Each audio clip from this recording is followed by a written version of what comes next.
What is up, y'all? It's your boy Aniki coming at you with another My Hero Academia Church of MHA live reaction discussion review episode. How are y'all doing today? It's been about a week for some of us since we've seen you. Some of you, it hasn't been that long because you decided to check out that videos, that I released, or you watched the reviews, or you watched the One Piece reviews, whatever the case may be. How y'all doing? How have you been? Let's see. Let's get this thing going. Hey, Lamar Arrington is number one. Look at you. All right. Oh, we got Tanisha Greer in the building already. Let's go. See, my people pulling up. I love to see this. I love to see it. Let's get this pumping.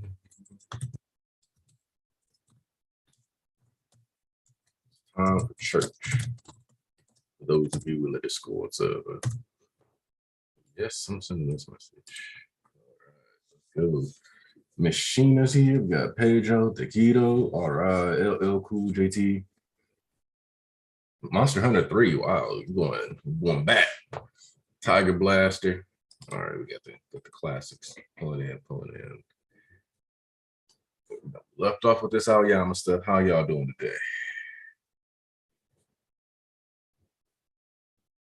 Hey, Quirk Awakening. Yep. In fact, for those of you who are interested in the topic of Quirk Awakening, I'm glad somebody in the chat mentioned it. Make sure you check that video out because it's bumpkish. And also because people like Nader have producer credits in that video because that's what you get when you're a member. Access to great emotes and credits on every video. Now, all right, numbers going up. Thomas Washington, Joseph Ciola. See, we got the people that I recognize coming in slowly but surely. We got all the people trickling in here. Hey, Marquise. I'll never call you that. Felt less incriminating to just say the name you got. Tanisha, you are correct. Make sure you hit those likes as you come in. You know how the YouTube algorithm is. If y'all want to repeat of Dream next year, no. Make sure you support the content creators that are actually helping you out and giving you good content so that those ones get recognized. All right. Let's see. We have 21. Let's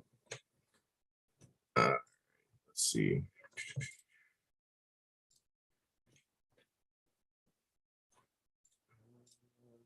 Let's see. We got East in the building. A Mellow. All right. Yes, I did actually read JJK, Sheena. I liked JJK this week. Not full. Let's see. And Cameron Bailey pulled up too. All right, so everybody's liking the chapter that's read it. Is that the consensus? If you read the chapter, you liked it. We're gonna find out. Hey, Bishop Ponzu in the chat. All right, let's go. This is what I love to see. This is what we live for right here. Let's see.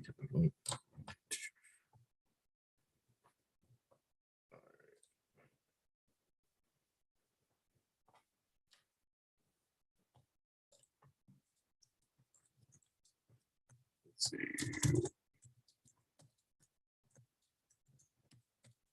We already know we're trying to hit the number 30. Let's see.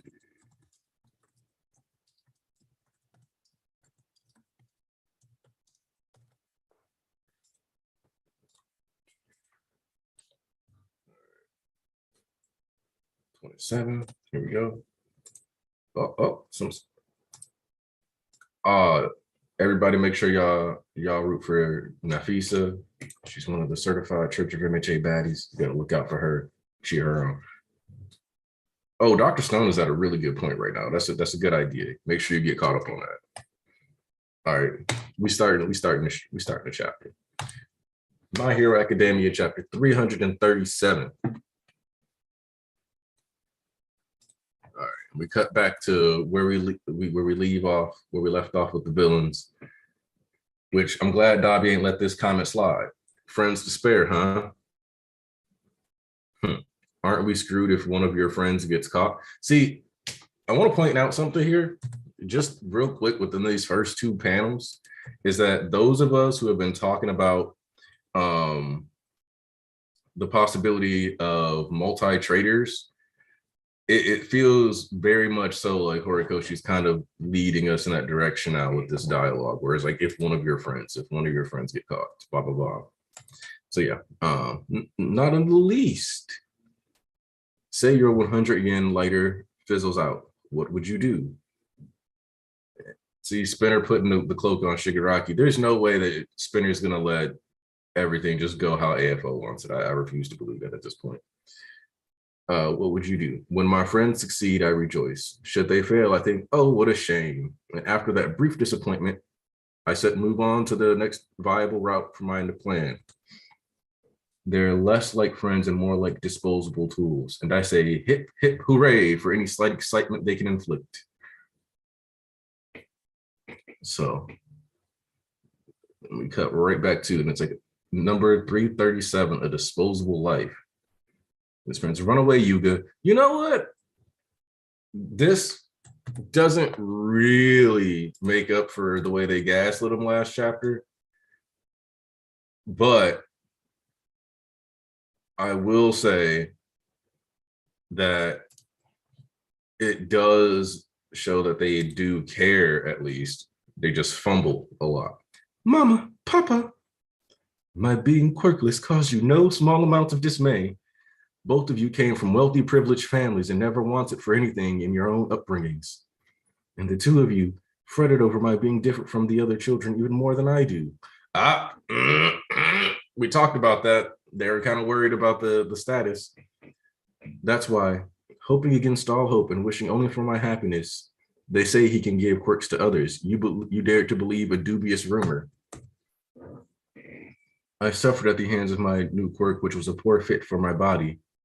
Well, you, Mama and Papa, grappled with your own angst as you raised me. Surprise, Yuga, because you so feared my being different. My own dream sprang from that desire to conform.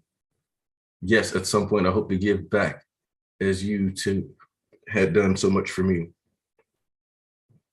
They say, so you will be attending UA. They say All Might has been hired to teach at the school, acting in service of others. Inform me when your class is going to be isolated.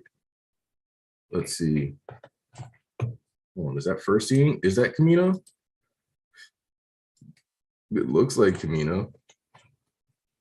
But, oh, nah, maybe that's supposed to be the building zone? I'm not sure. Tell, in pursuit of their happiness, tell me the location of your training plant. Giving of myself for everyone else's sake. Now that Izuku Midoriya has returned to UA, lure him somewhere alone. That note you left. When I learned that, like me, you were born quirkless, I fell into, quit it, Aoyama, utter despair. Naval laser, one for all. Oh.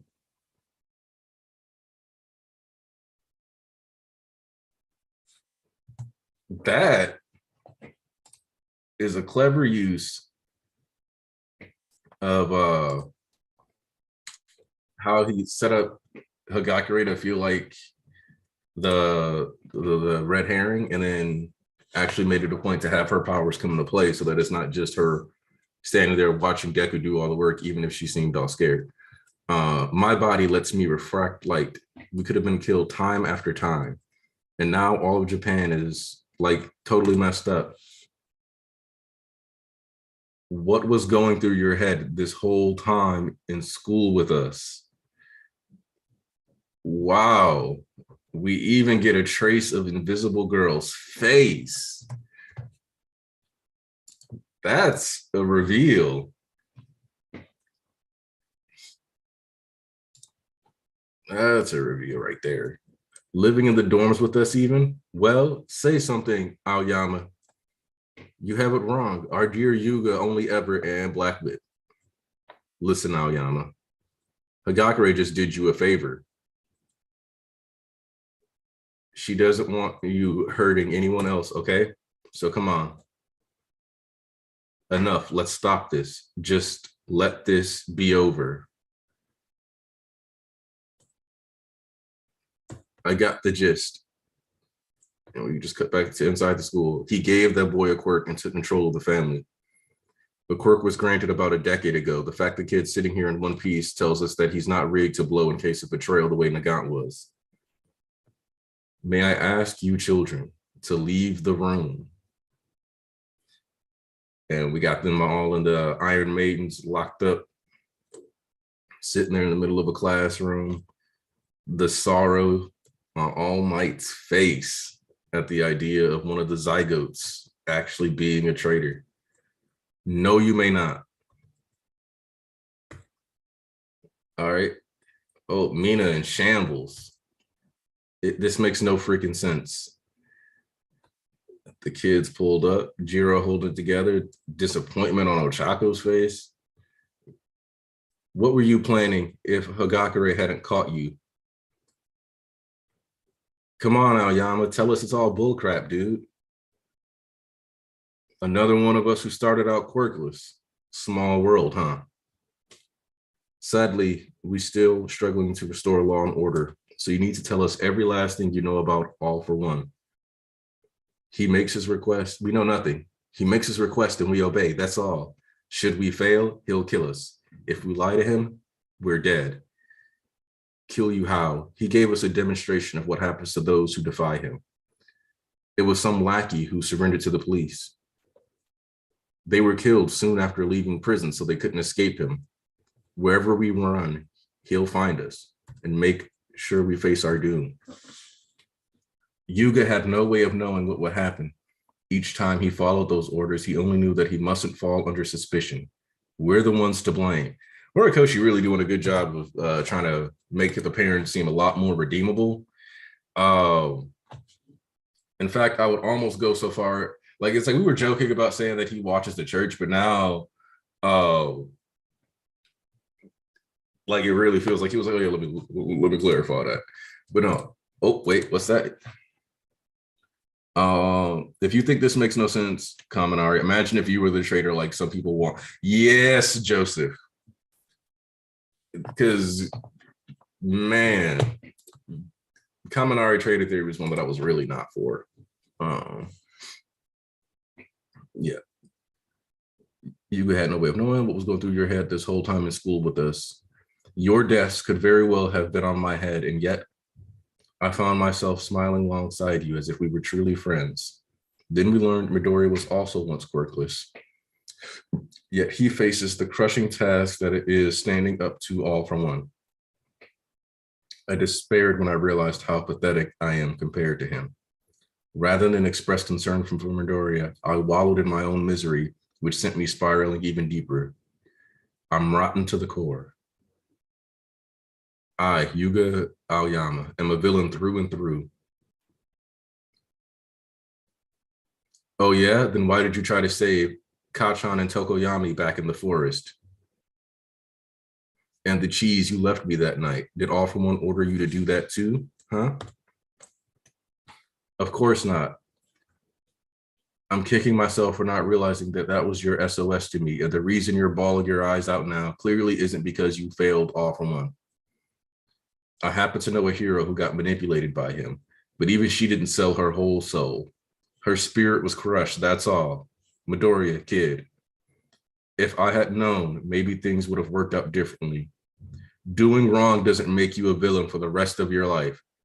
Take my hand, Aoyama. Bakugo's like, if nothing else, we can choose how to enter this fight. Deku, I get it now. Oh yeah, Deku, you can still be a hero.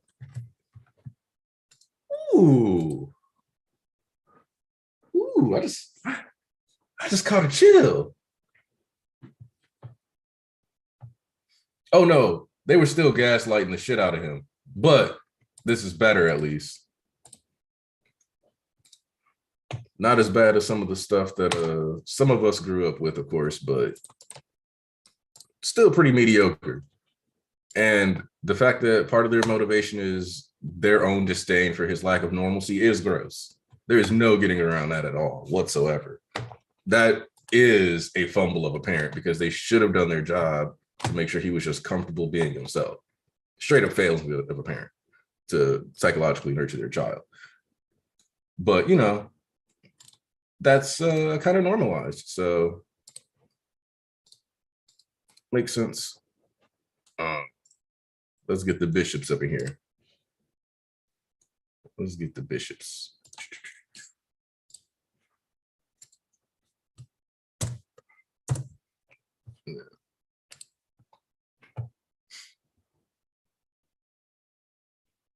Let's see. What if the order was to get caught? What if the mention of being a disposable tool was to lead Deku to breaking? I definitely think that one of the main goals is to get Deku to break psychologically, but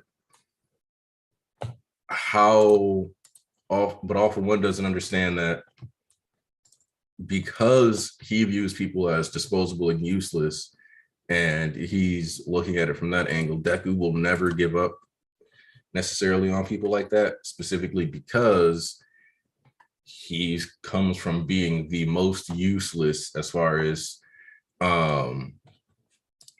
other people go, as far as society looks. But All for One doesn't understand that. Whoa, somebody's got me coming through. People as disposable and useless. And wait, East, I'm coming through on your end. Yeah, I just muted you. I had to scream. Okay. Archbishop East. Undefeated of the East, baby. What it do? Hold up. And there is that part about missing something. I'm trying to remember because I do think that I'm trying to remember the part where Deku says, "If nothing else, we can choose how to answer this fight." But I can't remember where it's from. But I know it came up. It was hold on. Nadir said something. Oh, Nader, bro, let me say this. During the scans a few days ago, people were complaining about Deku making a choice for everyone in class. Jesus.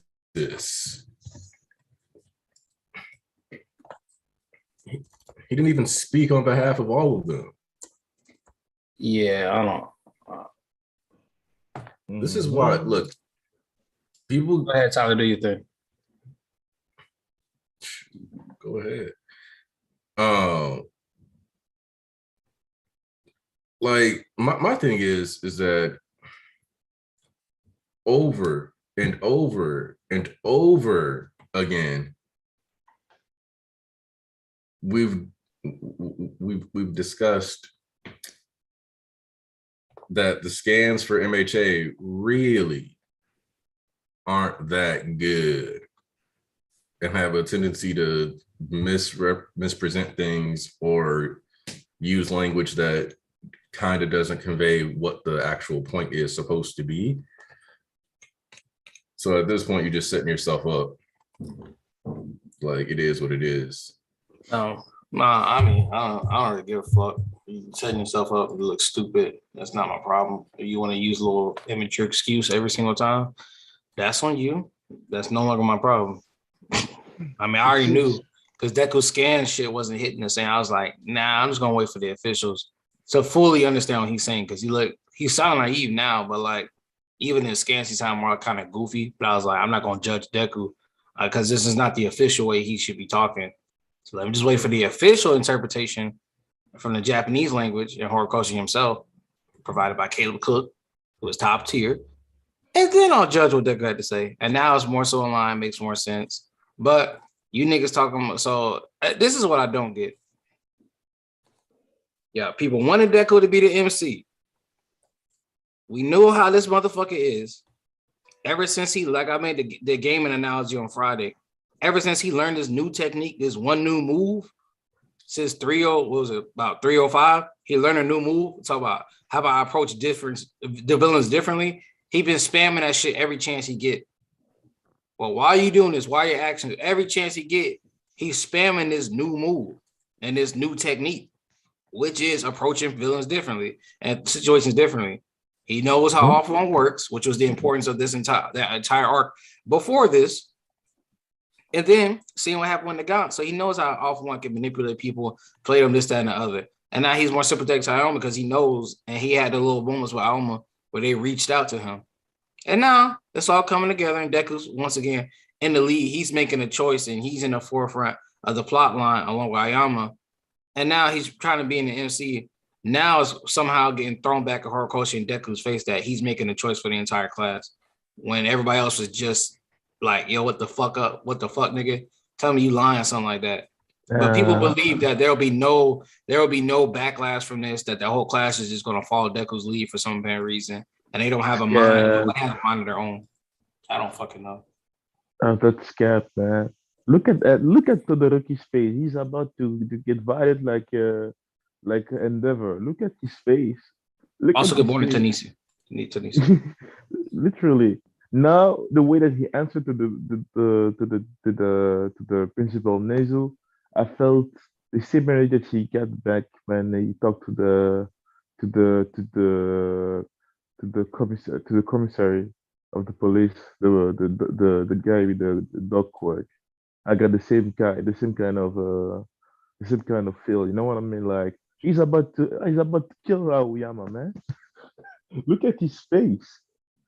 The other people are just disgusted, or like the tail man is disgusted. Like damn, man, you know. But some of them were just angry as hell, and literally Deku might say, "Yeah, you can still be a hero." Some niggas will say, "What you're talking about, man? He's a villain, literally. He's a villain." That man was living with us for more than 1 year. He was laughing with us, and he knew every time that he put us in danger. Literally, they faced everything that happened is because of this nigga over there. We lost a teacher because of this nigga. Well, yo, man. I can't wait to see the chaos in the class. I hope Rikoshi would go that way, but because it's gonna feel good to read that. But yeah, great chapter. Again, we still get bombs every week. Yeah. Hey, shout out, Tobufu, saying it's already established that Deku's just another classmate friend in 1A's eyes, not the chosen one. Mm-hmm. You see anything past, listen, anything good and established in the story, apparently nowadays, anything good and established in the story prior to was not taking place, don't exist. They only remember the bad and shit they don't like. I don't see anybody bringing up any good that happened within since 306. They only talk about issues they had since 306, but they can't quite remember a lot of important plot points talked about. Not everybody finna, I don't know why up there, I don't know, just because they want to go say their friend don't mean they finna dick ride every choice he make. If that was the case, they wouldn't even, like, they would just let him do his thing. They wouldn't have try to beat sense into him. Either wouldn't have smacked him in the head just now when he tried to go out on his own and made him change his words to we instead of I. And what's up, Shiro? Like, yeah, it's kind of like certain context has just been completely dismissed so that people can find this moment to be mad at Deku. And I don't think people realize what this potentially sets up, which is, more importantly, everybody says they want Deku's psyche to be focused on, but this is the actual catalyst to get that going, because Deku's issue isn't just external. It's in relation to his ability to value himself. Mm-hmm. And in turn, seeing somebody who was also quirkless have such low self-esteem, low self-worth for the same reason that it tore Deku down, and like help them understand that they have value beyond those quirks is going to hopefully help him start to understand his own value as an actual human being. Thanks. So the idea that he's just, so it makes sense for Deku of all people to be like, wait, I understand what that would have felt like and why he would be driven to this. And to a certain degree, this also gives people the chance to call him out for his recklessness and help him understand that, well, then let's take this conversation a step further and make sure you understand that it's more than just all this risking your life for everyone stuff that gives you value. Mm-hmm. So this is like the perfect way to segue into that. And I'm guessing Melo is agreeing with Shola, because Melo was talking about him and some other people talking about they don't really see there being like a discourse between the class, like everybody's going kumbaya, so to speak, and just we'll just follow Deku's lead. I don't know, y'all niggas is like really weird. And let's say let's say like they do that. It won't be a kumbaya because you just too busy focused on one thing. When once again, this is how y'all can never be Horikoshi and never will. How about you look at what the fuck Bakugo just said? Oh, that's your plan. And then he remembered Deku's words. Well, we can choose how we go into this battle. How about Deku? How about you use Deku as a catalyst in order to lure out all? If all for one went Deku alone, right? That means they got plans to go take out Deku, attack him, whatever have you so be, or whatever. So how about we fucking use Deku as a catalyst, and he's like, okay, listen, let's use this plan together to lure them out. And let's not tell them that, you traitor and we caught you. You know what I'm saying? And then Class 1A reluctantly was like, all right, we'll do this. We'll do this and be like, all right, we don't fuck with you, but we'll just do this in order so we can have a fair chance because we're at disadvantage. Because that's what part of being an adult is. Me and I want to fucking go to work, but guess what? Who the fuck gonna pay your bills? Not the government, not your mama, not your daddy, not your parents, if you're on your own. So like it's part of being an adult, and what they need to do is a part of growing up and doing the shit they don't want to do. So them like coming trying to have to make that plan. So like, all right, we don't really fuck with Ayam, but we kind of need to use him as a decoy in order to lure off one and try to come back and make a plan like this. That could also be a play. But it don't mean everybody gonna hold hands and agree with Deku. Like he can still be our friend, our buddy, and our hero. Like, all right, we're gonna use you as a catalyst, it's what you kind of deserve and shit like that. So how about you look at it from a different angle than just so I don't think it's gonna go like this and this and another. Look at narrative points to use technically and logically than just what you don't really like or what you feel. That's how you kind of catch up on Horikoshi instead of getting your ankles broken every week. But that's neither here nor there. And by the way, Melo said, oh, you agree with Aniki. All right. So disregard what I said about Melo saying everybody saying Kumaya. I'm still trying to figure out where which chapter was that? At the very least, we can choose how to enter this fight. That was literally the last chapter. You sure? Literally the last chapter. I feel like I was just hold on. By the way, what was it? Melo had a super chat. I'll be back in like 10 minutes. All right. Deku was asking Aoyama to do something he has in himself, value and forgive himself. And that's correct. Yep. That's why he kind of needs this mirror moment so that he can understand that the mindset that he has is self-destructive and leads to him being in situations where he is harmed. And as far as like E said, to a certain degree, I do think that looking for narrative solutions instead of going with just your first gut check reaction is actually really important if you want to have an honest intellectual discussion on really anything you're reading, not just But my thing with this is that if we are looking at using him as a means to bait All For One or bait some of the other people in, then I do think there's a danger.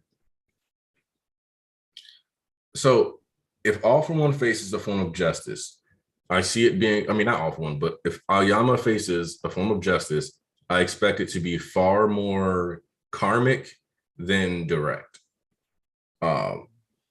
Because this is important. He's just 16, dude.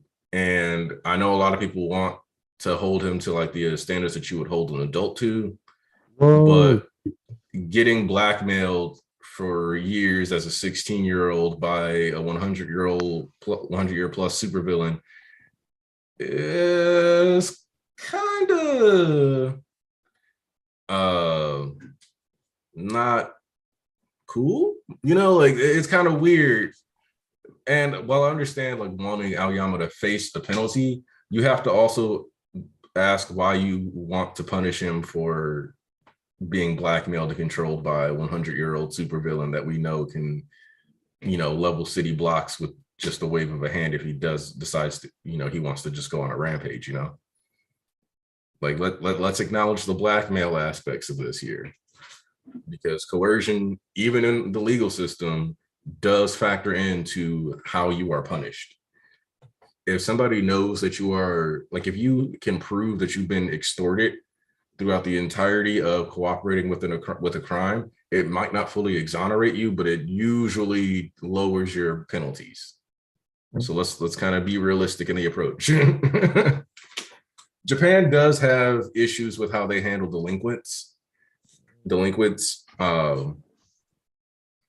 but given the circumstances where they already said, the law and order isn't even really properly able to be upheld right now.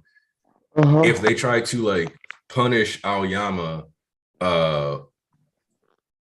then you're basically just throwing him in the hole with a bunch of Tartarus escapees. And I don't know about you, but I kind of don't see Aoyama as deserving to be put next to Muscular in a prison system.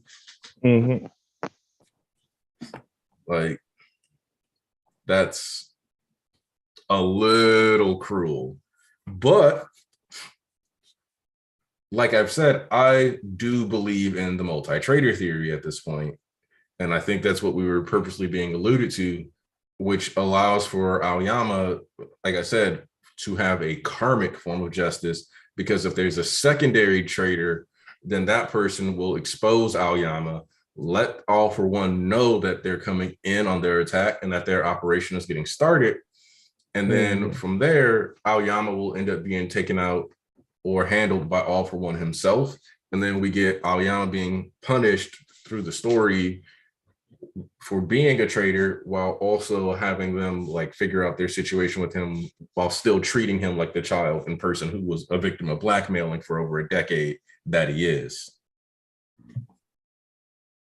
We making sense, chat? I don't know how y'all feel about that. How you feeling about it, Ponzu?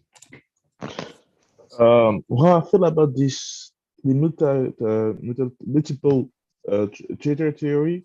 The thing about it is like everything shows that there is more than one. That's the thing about it, is like when you see the characters that are around there, Principal Nezu that asked the children to go away. So to keep the thing simple, more simple, then you get all the children who stay there.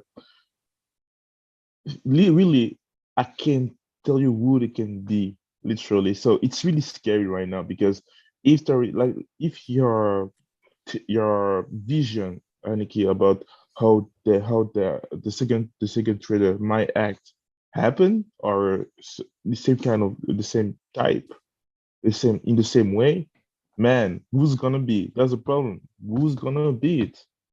Would be a student again? Because we have seen that students can be traitors too right now, and it was alluded from the beginning of the story that the traitor might be a student. So if it is a teacher or somebody that works for the police, so it is really interesting to see where we are going right now. But yeah, I am for to have two traitors, or even three, because for what we see, All For One is really chill. Even he's not stressing out. Literally, what he said was, if my pawn gets captured, I will just take it. I will just use something else to get what I want. And if this thing doesn't happen, I will go to the other. And the way that he talks about it, you feel the experience. You feel the really he is the kind of guy. He has a plan A till plan Z, and it is fucking scary. And So, okay, yeah. Let me back you up with this one real quick, because didn't we just, like, as we were going into this plot, when we finished with the Hagakure chapter where it was like, ooh, Hagakure is the traitor. That was the chapter where he said, I have friends, plural, to spare. Yeah. And we get, again, the emphasis on friends, plural, and then disposable tools, plural. But then also, if he weaves multiple routes to his success, why would he have only one traitor in UA?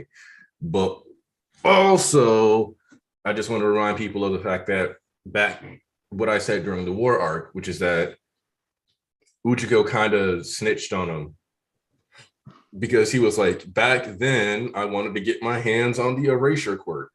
And you could go with one theory, which is that like every couple of years, Awful One sends a freshman in, but it would kind of make more sense to try to have like a consistent traitor or something in the background. And we know Nezu has been experimented on, and he likely would have been experimented on by Ujiko and was willing to dismiss the children from the room because that could have led to him controlling the interrogation and all kinds of other stuff. Because like, and we've already seen now that like with Aoyama being an involuntary traitor, we have the potential setup for Nezu being an involuntary traitor to a far higher degree. Yep. They were at the training camp a couple of days before they got attacked. So more than likely, because of them being rich, one, high quality phone. So all he had to do really was like, oh, we're out in the woods off this highway, and my training is shooting up lasers. And so then at that point, you just have to kind of scout around and see what forests have lasers shooting up into the air all day and go from there. Yep. I'm always surprised by people who go with the President Mike is a traitor theory, just because. Why? I just don't think he got it in him. Partially because his character is literally built to be like a loudmouth that doesn't keep secrets. Thanks. But also just like in the case of Aoyama, the traitor thing works because he's been amongst the students the entire time. And so we're seeing how many students feel betrayed by his decision and how it's impacting them. And, you know, because like Ida's got that look on his face that he hasn't had since the Stain arc almost. Where he's like, I might come over there and fold this nigga right now. Oh, but Mike being the traitor would be like to set up a plot like that, but with the teachers, but we don't have enough going forward, or enough with him and the other teachers' relationships to make that same impact. With my luck, a willing traitor would be someone like Ojiro, and as one of like 5 Ojiro fans worldwide, would make me sad. Uraraka, okay, the Uraraka traitor theory was at least funny to me because they were like, yeah, she's doing it for money. And I'm like, wow, that's an extremely low opinion of Uraraka. But then I did think it was funny that people were like, yeah, it works because she uses disposable clamshell phones, so she can just float them hoes away. Oh. The concept seems cool. See, that only focuses on part of her character, though. That's always been the issue with the Ochako trader theory, is that it zeroes in on like, well, she needs money. It's like, yeah, everybody needs money, though. So like, everybody wants to get paid. Bakugo said that he'd be richer or the highest taxpayer back when in the first chapter. Does that make him a good target for All for One for exploitation? No. And when you have a character who's like, I want to be a hero that helps heroes, it's hard to be a hero that helps hero if you're also betraying them all the time.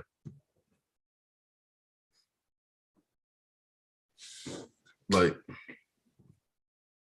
Momo, the crazy theory, Momo is the traitor. She's gonna pull up the sword.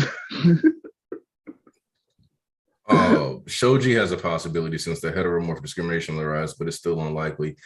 I have Shoji in the camp of people who wouldn't, because it would inadvertently almost reinforce how bad heteromorphs have been treated throughout the series. Because it's like, see, he betrayed him too. Whereas you could be like, no, him being a heteromorph makes and still choosing to be good despite a society treating him like crap is exactly why society needs to get its shit together. Because you're taking the few good heteromorphs or the amount of good heteromorphs you have for granted, or you're letting them be completely defined by the few bad ones, and you don't see the issue. You just care about like the consequences of your discrimination, but not how your discrimination is leading to these situations. So it wouldn't be good to have Shoji as the traitor. But even on his face, you can see the disbelief to see Aoyama as a traitor. You know what I mean? I really love that panels of the class when we see everybody how they can react, and we can see and feel a different type of emotions. The most of them are in disbelief, you know, because they trusted Aoyama. You know what I mean? But like I said, my man Todoroki Shoto wants to kill niggas, literally. You see, time to speak of Shoji. Shoji is literally Shoji's in disbelief. His one eye is just like big open. I have literally the drawing on my phone. If you zoom in, you can feel the disbelief. He's not mad. He can't understand what's happening right now. If he is, yeah. Go ahead. What do you want to say, East? No, you go ahead and finish. Like I said, yeah. But the Jiro is like Jiro is like next to let me check it out again. Her face is the one that is the least she just has like that dropple next to her face. Like that drop next to her face. That's the only one that everybody is like, okay, what's happening here? They are scared. The fact that they know that there is a traitor next to them, you know, you can see the other one is almost crying. The one is also have something like Mineta is like dropping things on his nose. Just like you know, they're sad, you know. Kirishima also. Bakugo is really calm because that man has nerves of steel for the moment. Also, so there's a part of the dialogue that I do want to address, which is when Deku's like, Hagakure did you a favor. I feel like that's like a double point here, because one, you didn't get to attack anybody or hurt anybody, so by default you're not gonna have your crimes worsened. But also, if it actually just turned into a shootout, Deku's folding that nigga. Yep. Yeah. Yeah. He did. That was like double meaning to what he said. Yes, you're right, Tyler. Ojiro did catch a W this chapter. Wait, why did Ojiro catch a W? He had Shawty on his arms. Oh yeah. She a baddie. It's crazy. Yeah, it's true. She all cuddled up on him. Didn't she smooch him already? Like we been new. But speaking on Shoji, this is the reason Shoji is not the traitor, and it won't work whatsoever. We already had Shoji talking about how he be moving in the fucking forest camp when he's talking to Midori. Told Deku already, like, yeah, I don't know what type of man you gonna be or no type of hero you gonna be, but I'm not someone who leaves his friends behind. So like, what will you do? You go out to Bago and them, or you gonna stick with me? You know, I'm not leaving Tokyo behind. That's what he told him. And then Midori was like, I'm sorry, Shoji, but, and then they cut, and then they came back and they had the plan, typical fashion. You don't just reveal the plan altogether. That's why that shit don't work. Which is why that entire Far From Home Deku Black art fell flat on his face. They had some bullshit ass plan with no fucking real thing to do but just run around and wait for somebody to come attack them. Then they did, and then they failed.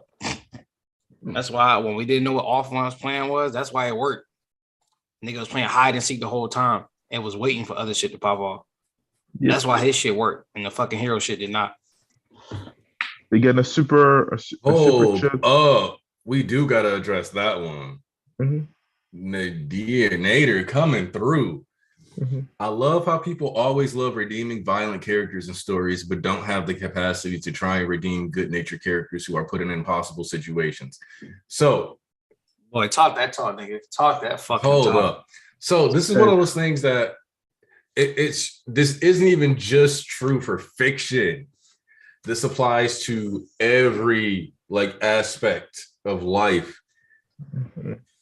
So you ever tried to be like the responsible one in a group? Mm-hmm. And then it's like you make a way smaller mistake than somebody who deliberately did something dumb.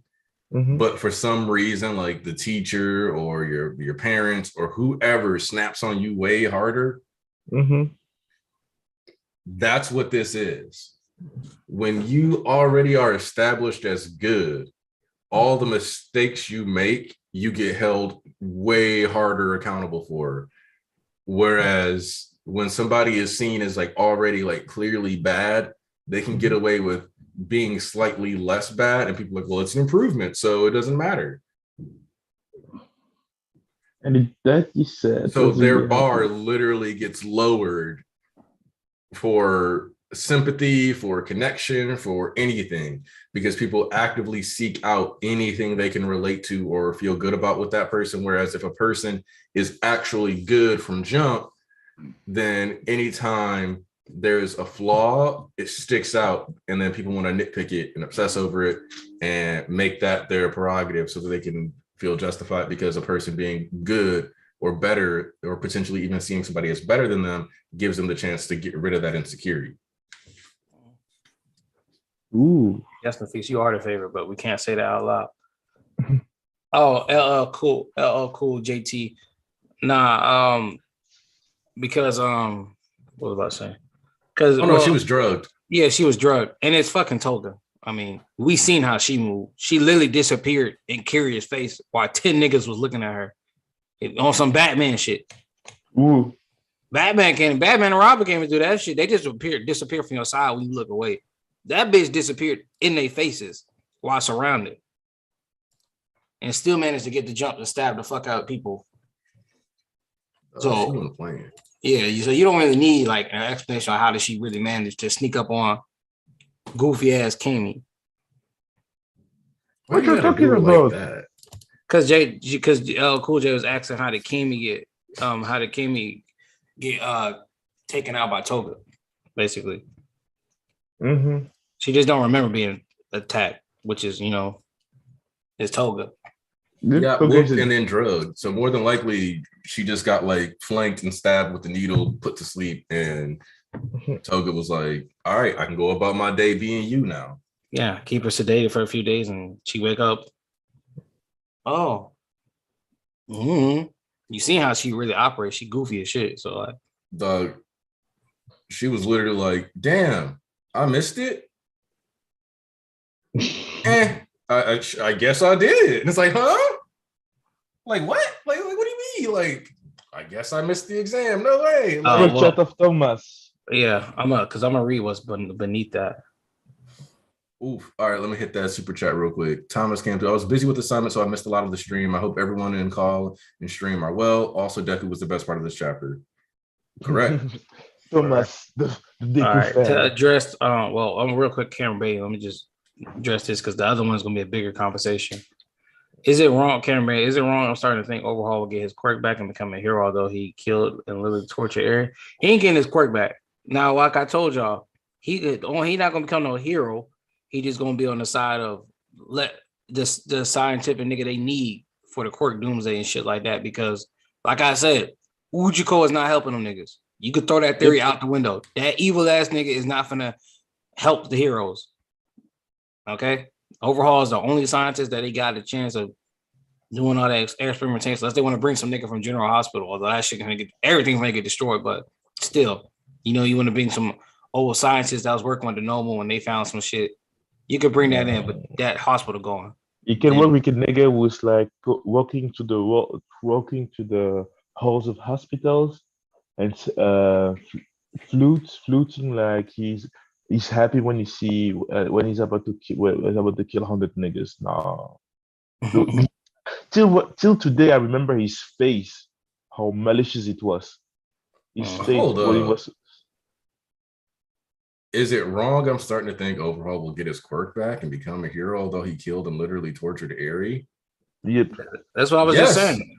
Yeah. That's what I was just saying. I'm processing that he said that though. Like, yes, very wrong. These are completely different circumstances. No, he can't use his feet. That was a grown man that knew exactly what the fuck. Actually, he was advised against doing that by the nigga who wanted to honor the Yakuza. So he went out his way to be extremely disrespectful. Like as a the grown ass Yakuza nigga. boss was like, we don't do drugs. We not finna torture no little child. And it is what it is. Like, he basically pulled the white beard. Like, no drugs, no child trafficking. We don't do that. You don't do that.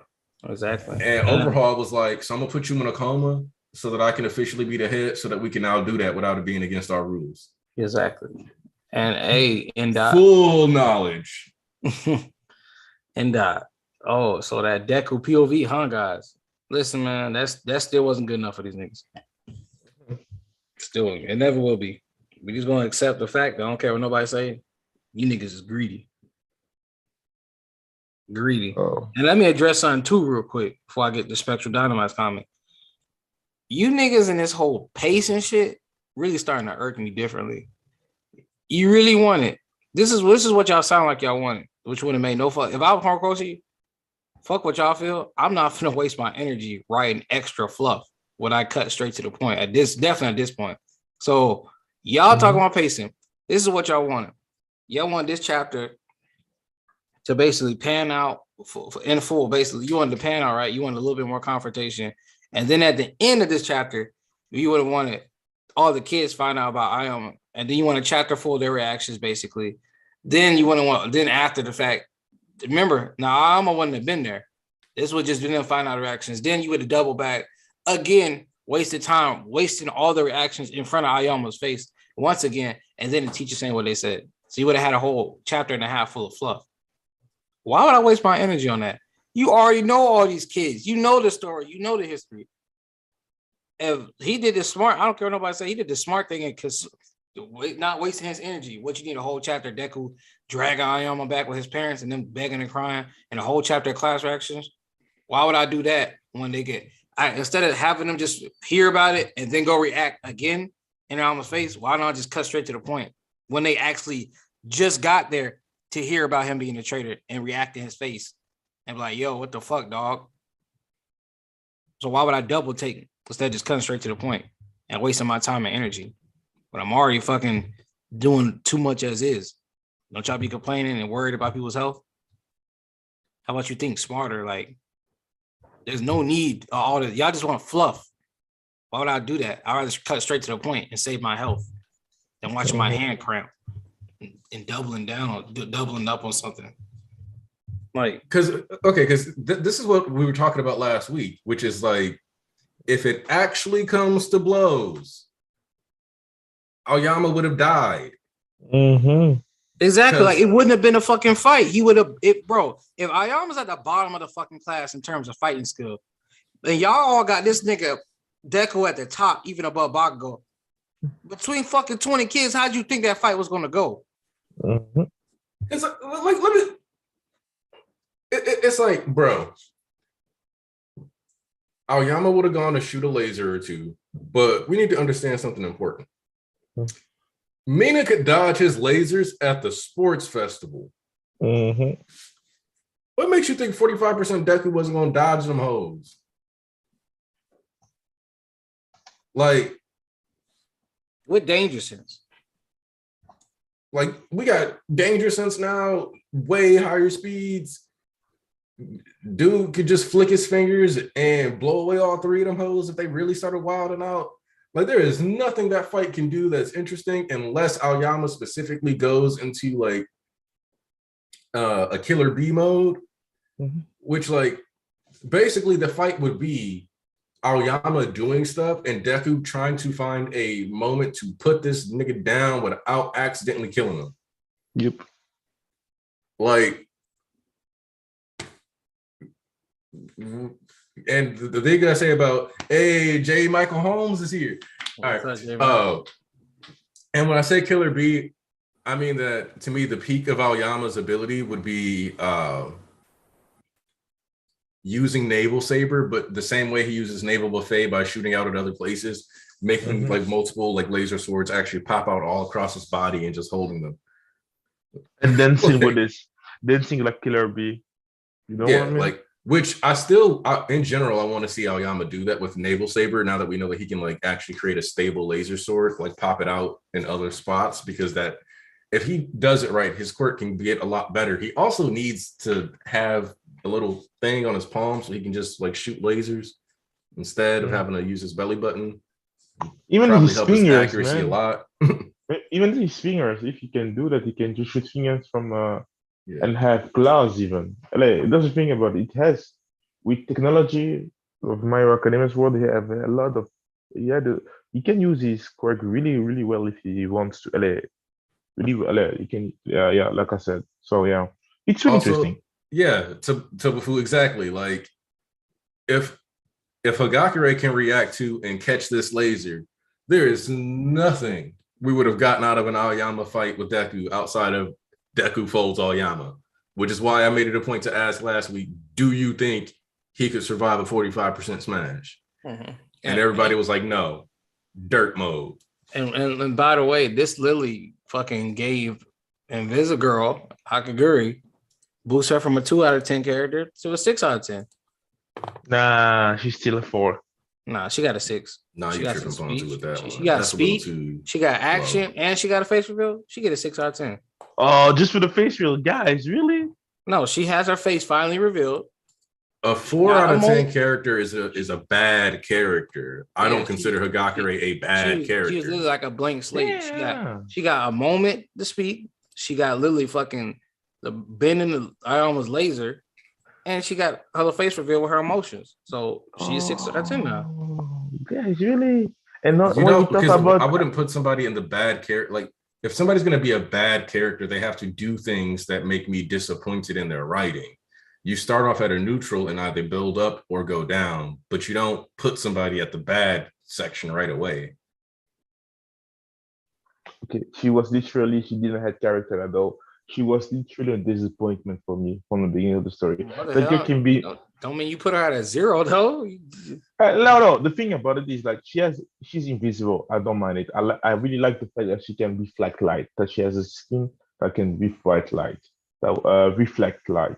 So I like that quirk aspect of her. But character-wise, that girl, even just learning to use her hands, you know what I mean? That girl, the only thing that she has to do is to learn sneak people, being good in fighting. She doesn't do anything at all of this. I mean, she successfully snuck manga. She just couldn't beat him in time because she didn't have the fight, like the firepower. No, look. She just had to do a key, something like this. That's why she has to evolve, you know what I mean? But still, bruh. Bro, you act like we giving her an 8 out of 10 or some shit. You two niggas talking about simping. She has 6 out of 10. No, she's not. She got 2 points. She went from a 4. She went from a 4 to a 6. She got 2 points for all the shit she just did this chapter. 2 points. That's too much, man. If you say 5, I can work for 5. No, Bonzo, you're just being overly harsh because think about this. Because like the room's established that she's a conventional teenager, but I will say this also. East and I have at least read a couple in like at least some of school briefs. So that also informs our opinions on how we see Hagakure too. Because to me, giving Hagakure a 0 is like giving Sero a 0 or Sato a 0. Where I'm like, I'll go with Sato over Sarah because Sarah got some good moments here and there. Sato, on the other hand, he If I'm honest, I think this last phase of the story is going to be the one where we start seeing more and more 1A characters get stuff. Because people have been wanting them to do stuff, and they've been sprinkled throughout the series getting their moments. And we've gotten a decent chunk of focus on Hagakure over these past 2 to 3 chapters. What I'm kind of fascinated with here also, though, is that because Horikoshi was willing to show us her face, usually that doesn't like he doesn't just randomly do stuff like that. Like that's not just like a random thing he would just throw out there. So there's likely to be some kind of narrative purpose going forward where she's probably, at least for the next couple chapters, still going to be relevant. So I mean, for me, that was just him saying like, all right, she's more than just some invisible girl. You can actually see she's an actual person here, other than some goofy dialogue here and there. She actually has something to say with some emotions. Like that was for the point. Also, real quick, I want to hit this super chat. Okay. As a person who's constantly writing and continuing to improve, where do people think this storyline goes if Aoyama gets sent to jail or gets punished? Let's get something clear right here. There ain't no point in jail. All right. There's no point in jail whatsoever. Now, why would he go in jail? Listen, there's no point in jail. This is not pre PLF war, right? There's no point in sending this nigga to jail. Okay, everything finna go to shit in less than a week. Everything finna go to high water hell to shit in less than a week. So there's no point in sending that nigga to jail at this point. And plus, it's like there's more stuff to do than like just let's just send him to jail. There's more nuance than that right here. Okay, guys, I will tell you why I don't understand things, because you guys say that you can hate on Koda about stuff, saying that he's a bum, that he's a bad character. And when I see the character that is invincible, that does just do goofy dialogue, she gets 1 chapter, you guys are like screaming, oh, she's a 6, oh, she's good and everything. Like I said, Shoda, if you say to me she's a 5, I will also believe you. You know what I mean? I also believe you. We got characters who have literally more development than her. You guys call it a bum. That's I don't know who this you guys is. I'll be slandering Koda like everybody. I make fun of Koda because he's wasted potential. I'll be making fun of Koda like they be because of how like withdrawn he is. Also, he's got a quirk that literally makes it so that it makes 0 sense for him to be as shy as he is. No. I told you it is the word that makes him. That if you know the word of My Hero Academia and the way that he looks, it is normal that guy is. No, I don't think you get it though. Think about it. Even if everybody else was mean to you your whole life, you had the ability to make friends with tons of animals. You never had a reason to be super shy and withdrawn. No, that's not true. Because if you're he got embarrassed during provisional license. That's what lets me like Koda just actually disappoints me. Hagakure, I'm like, you're out here being an invisible person. Part of the gag of your character is going to be that you're not going to be seen a lot. Like Koda, on the other hand, is on screen just taking up presence and doesn't actually contribute. Thank you, Nadir. Thank you, Nadir. What? A lot of the class is wasted potential. Facts. Like, well, you know what? There's a difference between like because also like let's look at like provisional license as a whole, or not provisional license, sorry, joint training, and look at how Koda performed and look at how Invisible Girl performed. At least she was holding down her 1v1. Like, so I'm like, dude didn't build up any of his confidence with animals. Like, so I don't get it. To shift this though. Also, speaking of this is what I mean by greedy. This is what I mean by greedy. Speaking of like, 1A is one waste potential. Now, these niggas over here with the narrative. All right, well, how 1B gonna react? And how about Ragdoll? Like, all right. Anybody asking about 1B during this is ass. I don't mind no. It's like, bro, all right, nigga. Y'all want the Deku point of view, Deku from like MC. All right, this is what an MC actually does. He's really moving the story forward. Like last chapter, when like y'all was talking, they was talking about, Bakugo was taking like center stage. Like, not really. Like, it's like all he did was just do some exposition. He wasn't moving the story forward. He was just literally laying out the realistic aspect of this shit, which finally, not no fucking false hope shit. Like realistically, we had a disadvantage. That's not no like real MC shit. This shit right here is some MC shit. What Deku's saying right now. Now we get the Deku POV, but now it's not enough. They rather would have went another route with Deku going in depth about why he is the way he is. But in reality, if you do realize that troubled teens, niggas that do shit don't really realize until later on in their adulthood, like, oh, looking back, I can see this is why the catalyst was that. A 6-year-old not gonna have the same introspection on themselves as a fucking 25 to a 30-year-old would, because you still gotta figure out yourself in for your fucking 20s. So as a 16-year-old gonna know the reason I'm doing all this is absolutely because of this. Because they're not winning. These 16-year-old kids are not ready to take on the world. That's not the Deku you see right here is not the nigga you hear narrating. That's two different people. And you not gonna convince me that a nigga narrating all those future text box is the nigga right here. That's not the same person. No way in hell. So it's like, okay, y'all want that, but it's not enough. Oh, we want 1A to be like more the focal point. All right, let's focus on 1A. Get all the adults out of here. All right, we want more all the reactions one by one, and now we want 1B2. Like, damn, nigga, I give y'all what y'all want, but it's not enough. Let me give you this. All right, now what about this? Give you this. What about this? And if speak on Mirio, he didn't come back for no reason. He already started his character. All he is just a fucking nigga there to fight at this point for a battle shonen manga. That's all he is. He not gonna help them out right now. What he gonna say? What's his 2 cents gonna add to when they find out they got traitor amongst they mix? He at where he need to be at in the street because he got his powers back fighting. And when it's time to go to war, he'll come back and do his part. He don't have some more character arc to do this and other. Let Deku grow on his own with his actual friends. Because then if you take Mirio there and then you separate that thing, you go like, well, I want more Deku alone, more Deku 1A. It's never enough. I promise you. Let Mirio be what the fuck he is and be a nigga fighting in the street.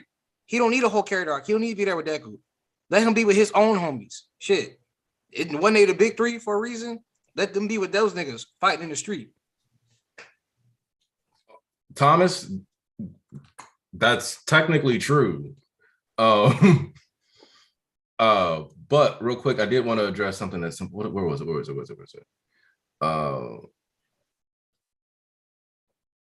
Actually, Tyler, that was a good point. Shit, where'd he go? Oh yeah, there we go. Tobufu said, "Yo, if the guerrilla police officer could tell Gentle, a grown man committing petty crimes out of his own volition, that he deserves a second chance, then Ayama, someone blackmailed, definitely deserves it." Mm-hmm. Yeah, I don't get how we want better for grown 30-year-old niggas than we do for 16-year-olds out here. Well, actually, I do because we talked about that. Yeah, poison on someone truly irrelevant to the point. One of it being like the gyro kid. Oh man, let's see. Mirio could be the traitor. Gets pissed with Deku for taking. Nah, nope. Mirio wouldn't be the traitor. That'd be like. Mirio the traitor. Kuja just be joking around. Oh, Kuja. I know that would be like some piss poor writing.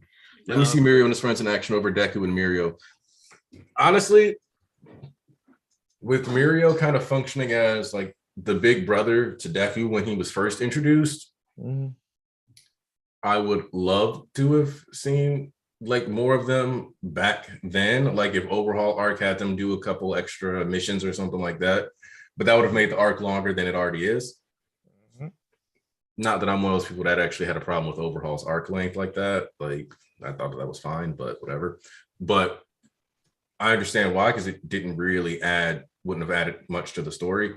At this point, if Mirio's going to be in the story, I agree with East, make it some stuff with the big three, make it him doing some stuff out here, especially because with him being registered with the Night Eye Agency, like when the war started, he technically has the ability to go out and do stuff. He's legally going to be 18, a legal adult. So, and they start treating them like they start treating them like kids a long time ago.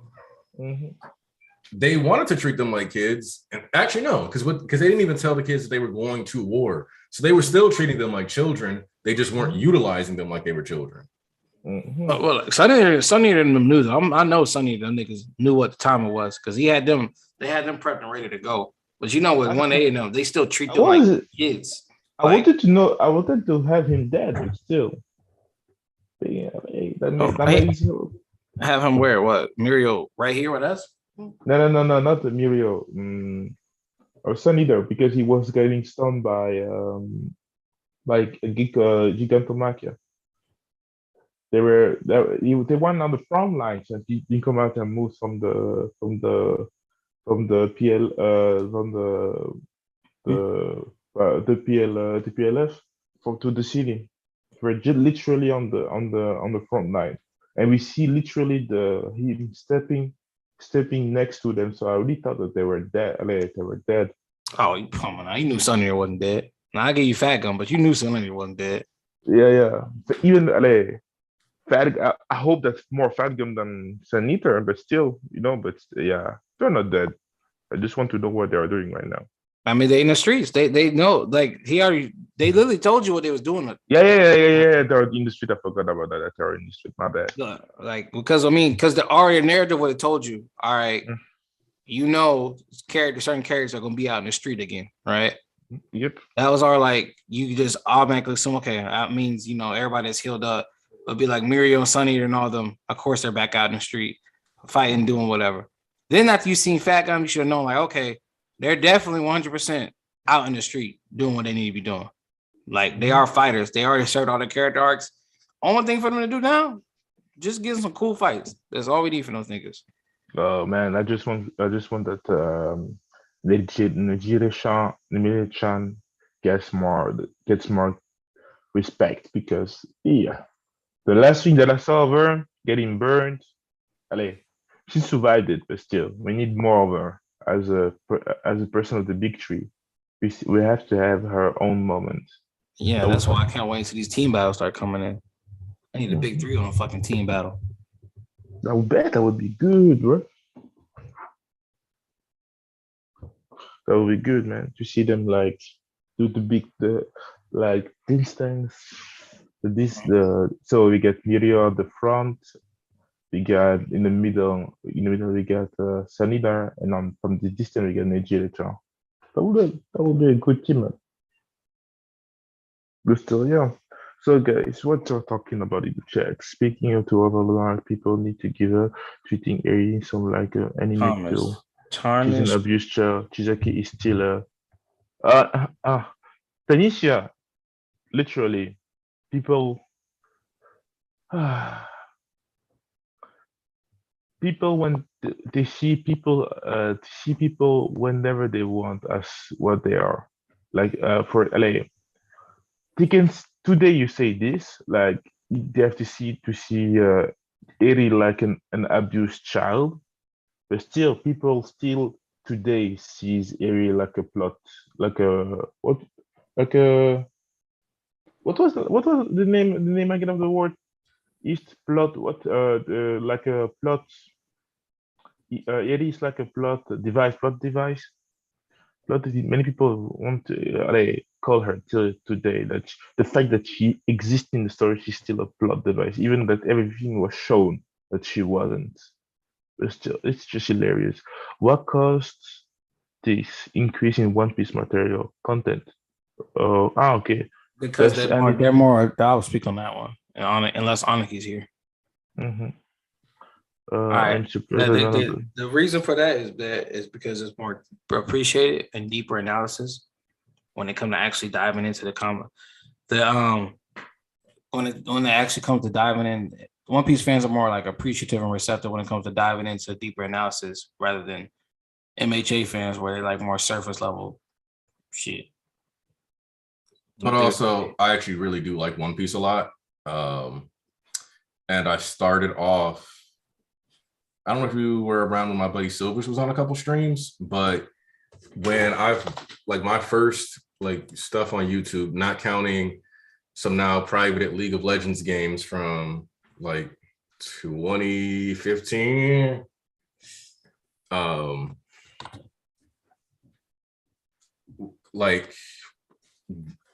I was doing streams with my buddy Silvers on his channel. That channel is gone now, but because of copyright strikes, I think it was the Jump Force videos.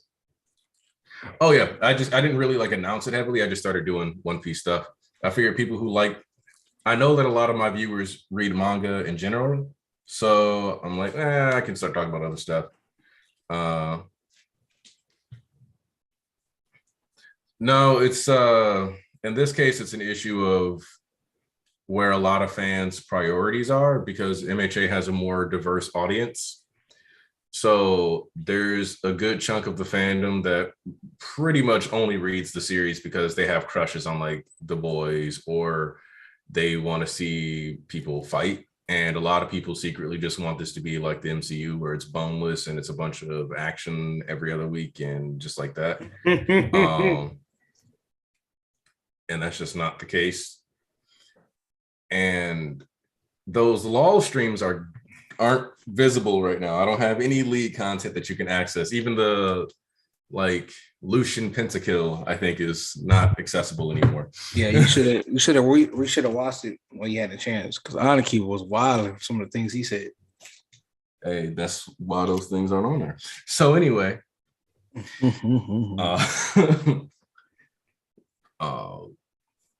let's see. Is it next chapter? If next chapter is the last chapter of the year, get ready. It is. So get ready. Because, which I also want to say that we got more chapters this year than last year, because I think last year we only got 35, which was shockingly low. Unfortunately, it isn't. Unfortunately, it isn't. No, I don't completely hate the MCU. It just needs a lot of work. Did I actually leave my LOL stuff up? I meant to take those down. Jeez. Alves quick. You better download before he deleted. Or private. Basically, because I don't actually want to keep that up. But no. Also, though, can we talk about how, like, at some point we have to address the fact that, like, we kind of like Aoyama's parents have yet to be like, we should have been okay with you being quirkless, and that kind of bugs me that they haven't admitted it yet. Oh, bro, so that would not happen today. Like, should have accepted you as you were. Yeah. Maybe one day we'll get it.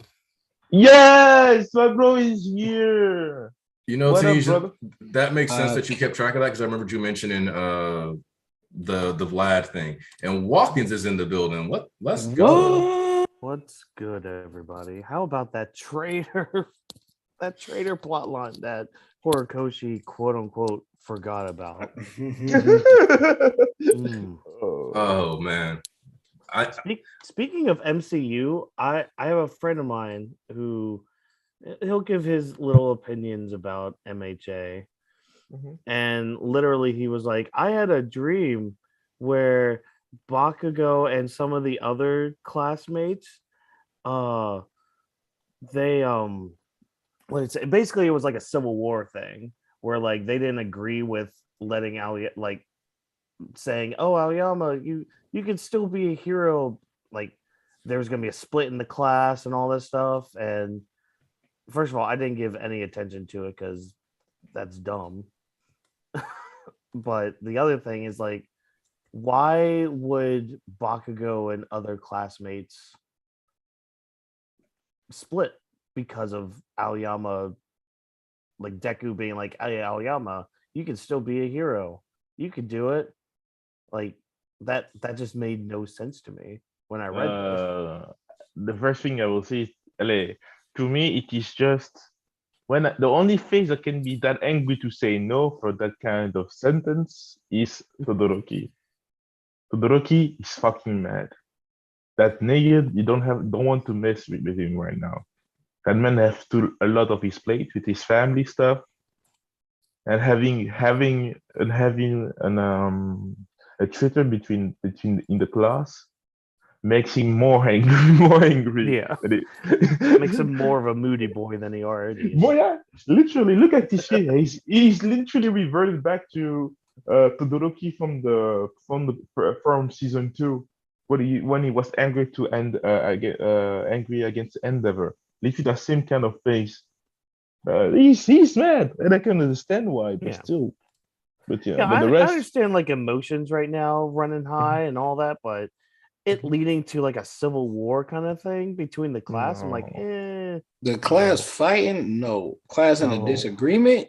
Yeah. Yeah. yeah, Fighting? No. no, They ain't finna be throwing blows. no. Like we had a disagreement before Camino. That's Mhm. fine. That makes sense. But like if we have a disagreement with this, fine, cool. But I don't think it's going to be anything to split the class 50-50 and all that. No. And then, oh, he didn't like the bait and switch either of the invisible girl. I'm like, dude, that's the point of a bait and switch, to bait you in, to reel you in. The only people that don't like bait and switches like that is just because they get their ankle broken. Yeah. I'm just like, all right, well, your head cannon's done. Bye. Cool JT. A civil war now right before the war of villains would be borderline mental. Like I said, seeing as if you literally just read between the lines, what Bakugo said, Deku's approach, and then him reiterating Deku's line, but we can choose how we go into the fight. Obviously, they're going to use Aoyama as a ploy because they know he's not evil. It's like, all right, well, you can still be a hero too. You use him as a ploy. Then they don't. The kids don't have to be, like I said earlier. You wasn't here, Watkins, but the kids don't have to be copacetic and buddy with Aoyama, but they can put their grunts aside. I'm like, all right, we'll do this so we can have a fucking better chance at Yeah, they going can be in. more alone. Because we They already can had a be- disadvantage, so we can use this as an advantage. But they don't have to fucking straight. They're not going to. Some of them not going. It'll take a while, but some of them not going. But not everybody gonna be like, all right, I feel no anger or no hate towards you. Like they ain't finna all just hug it out. But they're not finna fucking fight each other, start blasting each other's heads off, and like side class. Well, this Team Gamma and Team Omega. Like go to war. Like no, they ain't finna go that hard now, nigga. No, hell no. But- Welcome to the congregation, son. Bam, bam. Dun, dun. No, you gotta go. We highly appreciate you becoming a member of this congregation. I'm looking forward to that rant you dropping. Also, this chapter, I'm chalking this up again as another chapter this year that made me cry. So, Hey man, listen, the look on his face. god damn that look on his face. Okay, so because MHA episodes are usually 2 to 3 chapters long, Mhm. this has like the potential to be one of the best episodes in the series if it's done correctly. Yes. Yeah, Won't happen till season 7, but if done correctly, Love you. this episode would have people in shambles. Boo hooing. I can't wait for the flashback of seeing him as a kid getting beat up because he has no quirk. Yeah. Yeah. Huh? Be a bully, Frenchie. So now that you mention it, with Aoyama being as rich as he is, that means that his school environment, likely growing up, would have been either one of two ways. He would have had some of the most heinous bullying on the planet, like we're talking getting their face stomped into the ground so they can eat dog doo-doo, or it just would have been a lot of people talking shit, but because of it being unsophisticated, not whooping his ass. Like, because it could easily just be an exclusive, like reindeer games type thing where it's just like, well, you don't get to hang out with any of us ever. We hate you.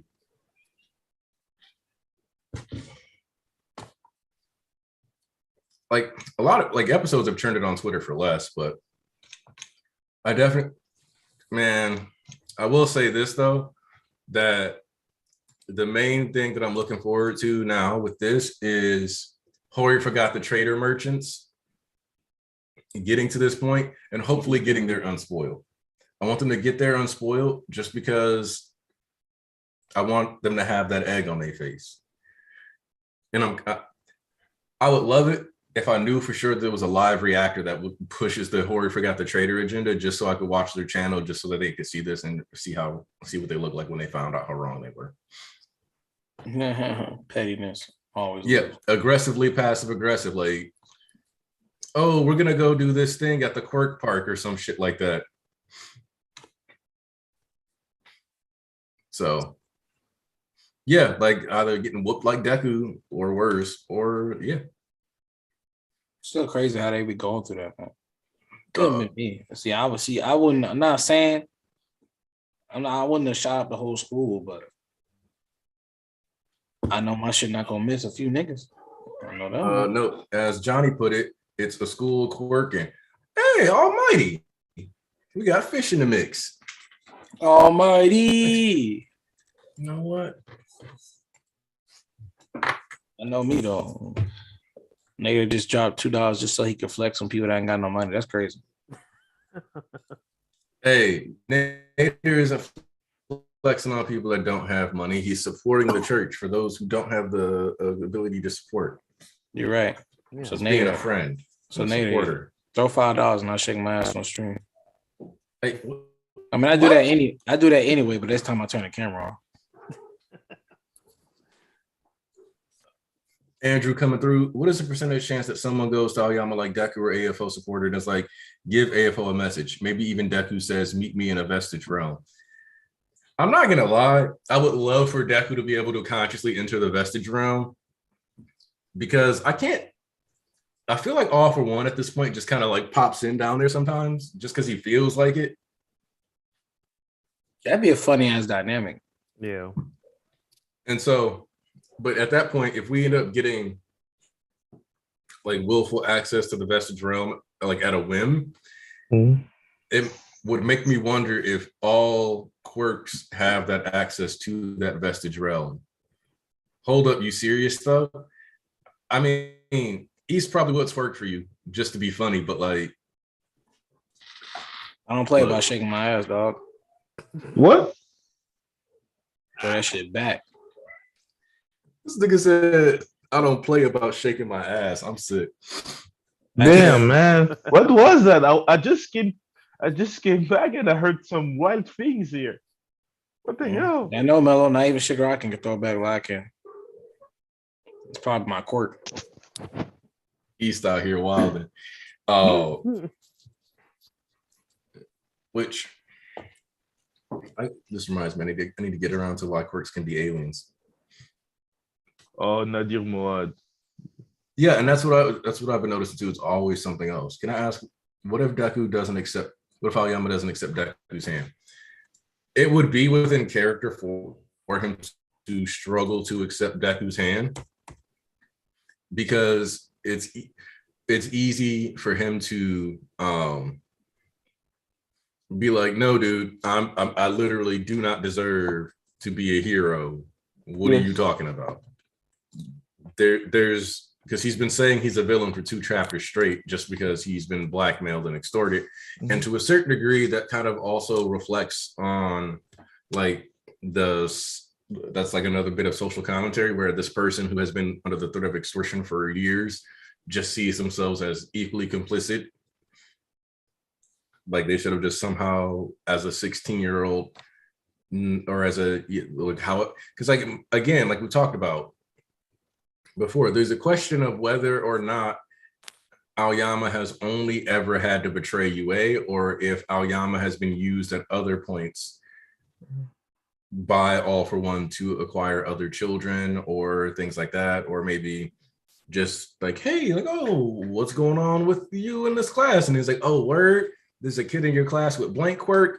Yeah, I'm stealing that nigga. Like, there's another kind of relationship, man. There's another kind of relationship. So we're gonna talk about how All For One is a child groomer right now. All For One is a lot. R Blast. Happy Sunday, everyone. I love how Bakugo didn't get mad at Aoyama, just understood him. I love this story, man. You're not the only one, bro. Oh yeah, somebody did say talking about. Hold on, let me go find a person specific because in the church we give credit where credit is due. Just like Mello. Mello tried to lie, but he wanted to see me shake my ass. But that's neither here nor there. Somebody talked about how Bakugo's like, him talking about the situation from a calm perspective was showing his growth, and they really liked it. Whoever said that, repeat. Claim your prize. Oh yeah, he did stay at a very I have a question. level-headed approach to this. What's up? I still have the divine quirks theory in my arsenal as secularly spiritual as Japan. Is there is no way that quirk don't have a spiritual origin somehow? Okay. So that there's like effectively like 3 different routes you can go with. To me, with quirks, there's the quirks are evolution theory, but I don't support that one because the way quirks propagated through the world isn't how that normally works based on how it's described. It's a sickness.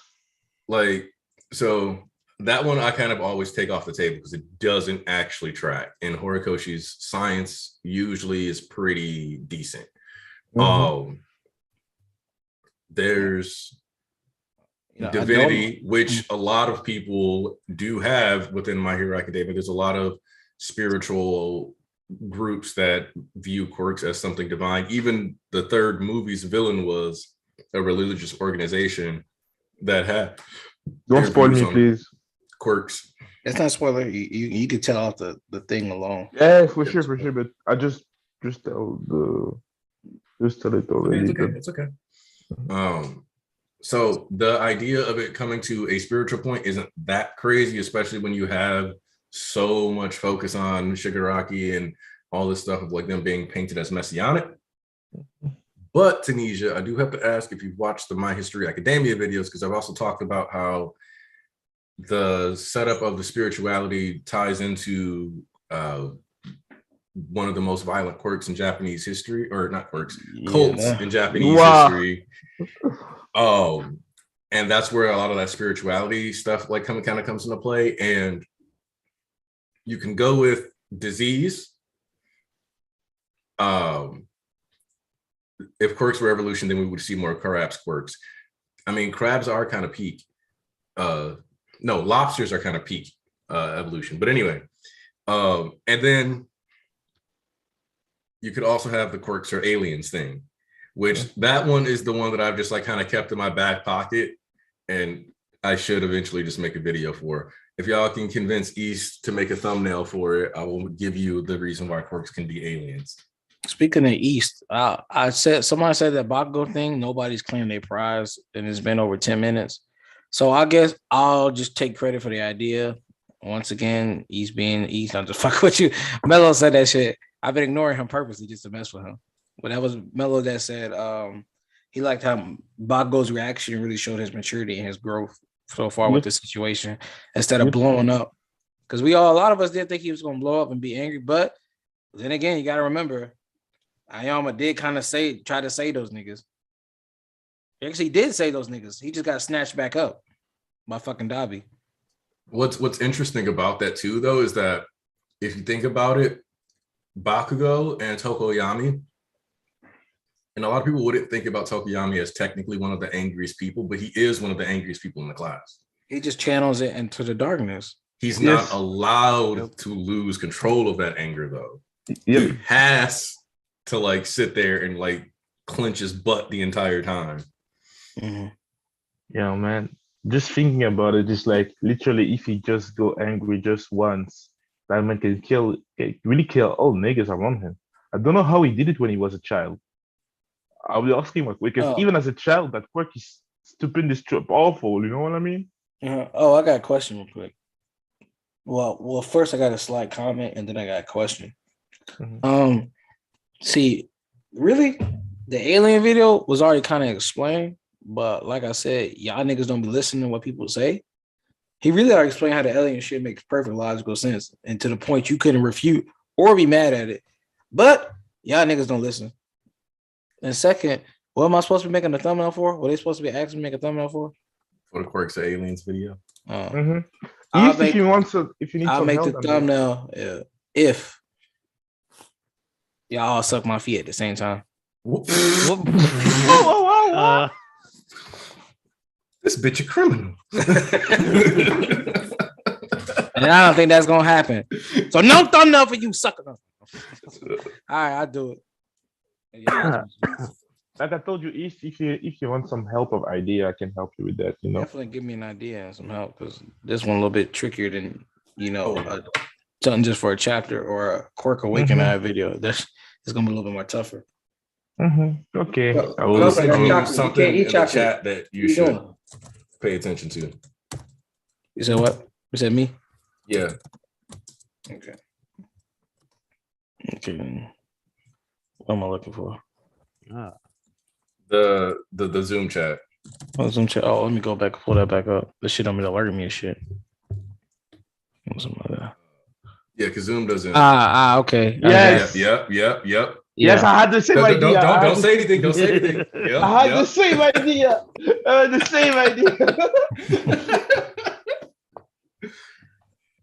Alves, perfect. You know exactly how to move.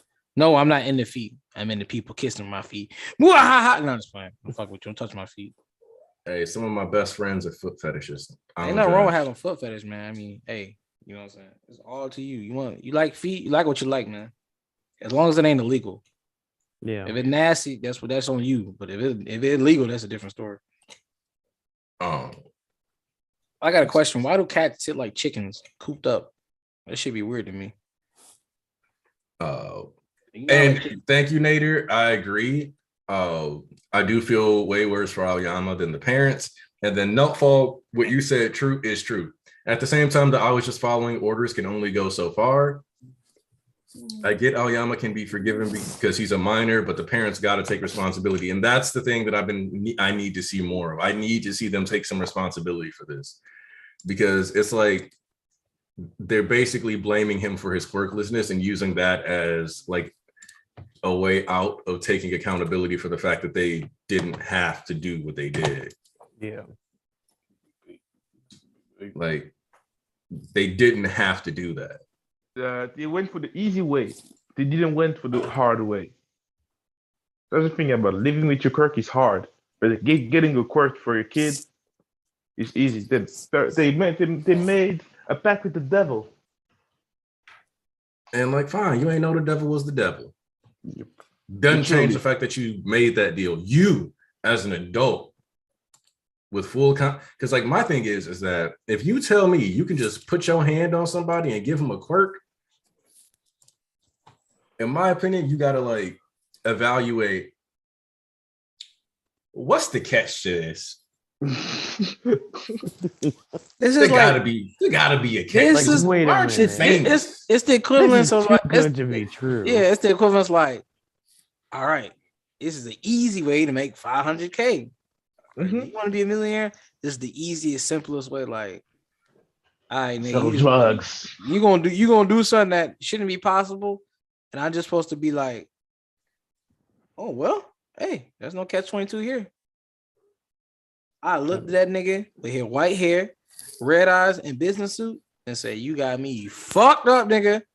You could take that shit somewhere else." I'm like, you know what? We just gonna homeschool you. That's what it's gonna be. Oh, I agree that Japan hates that people are standing out, and they could have done it to avoid standing out. But here's the thing, and if you remember, I'm trying to remember, did they cut this line from the anime or not? Because I'm gonna do a video on Redestro because the anime did him dirty. Yep, I know that. If I counted it all up over all the streams, you're probably like.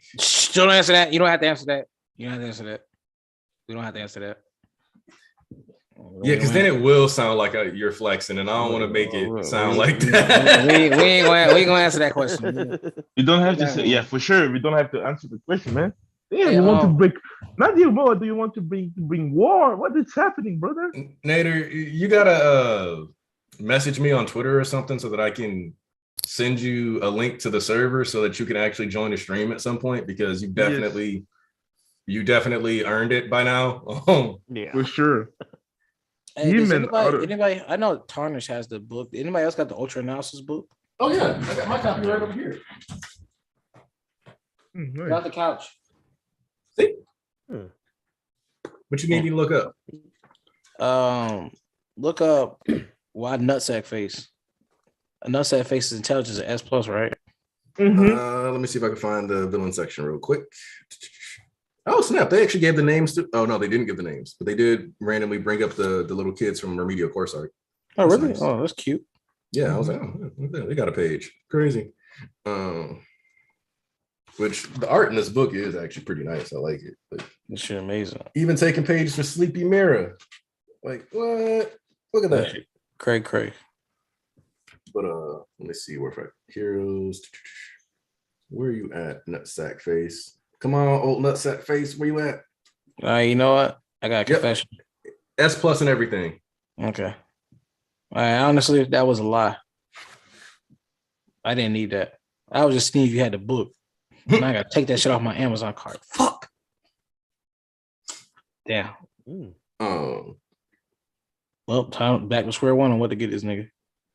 Oh. Shit, I whack. don't do Twitter.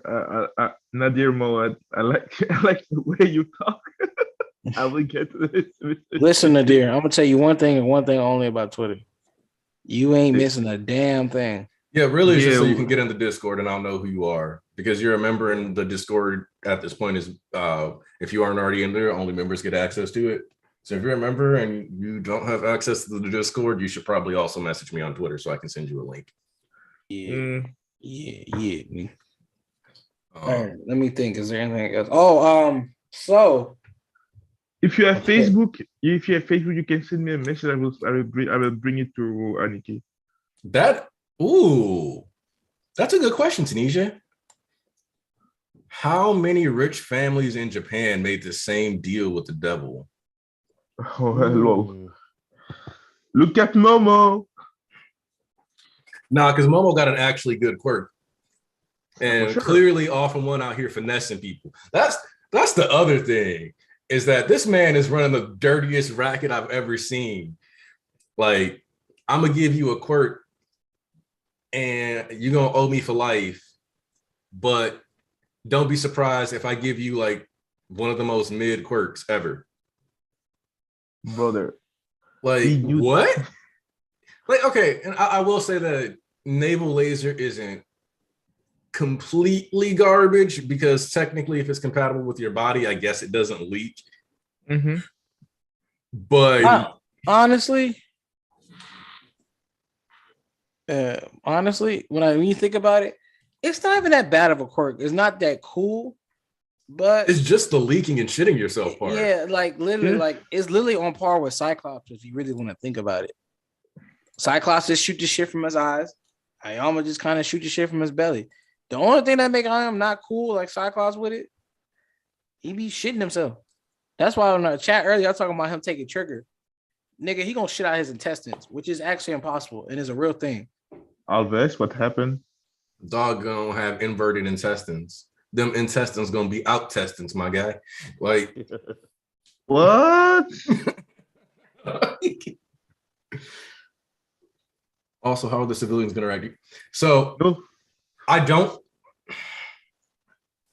The way I look at it is, nobody is going to. None of the good guys are going to deliberately tell the rest of the civilians, because that will only make more chaos and lead the entire shelter into dissension, and not a good idea. Yeah, I really hope that they don't say anything to the. I was about to talk about this literally, about not talking about the people, about the fact that we get a traitor in the class even. Yeah. It's something that must not go up because it will be really dangerous. Maybe it's the plan. Also, do you think Aoyama had to get such a big belt buckle because he has an Audi?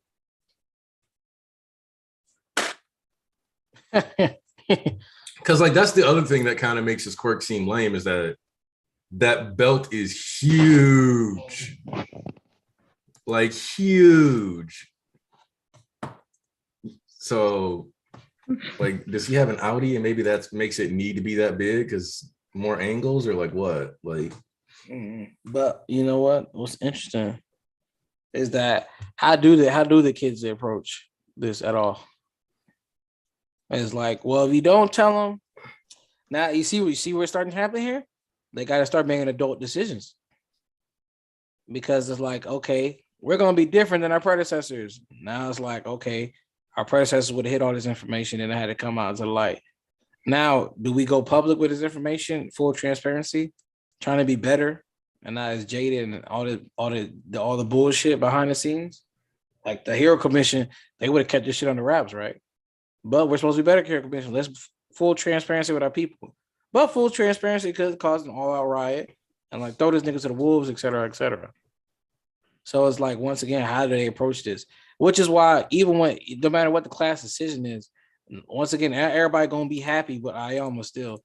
And it's how do they move forward from here? People just think, oh, just because class come together, like, first of all, Deku just spoke. Don't mean everybody gonna follow same exact feeling as Deku. Deku's on some other shit. Ain't nobody here trying to save Shigaraki's soul like Deku.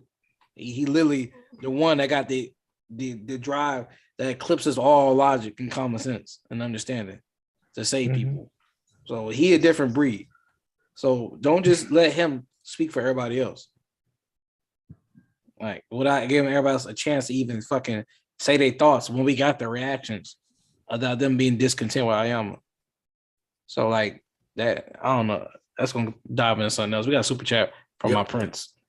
Thomas came through and said, what if some of the citizens in UA right now have made a deal with AFO and been implanted with the failure clause? We could see the attack on UA starting off with the boom. Yep. Ooh. So Like that.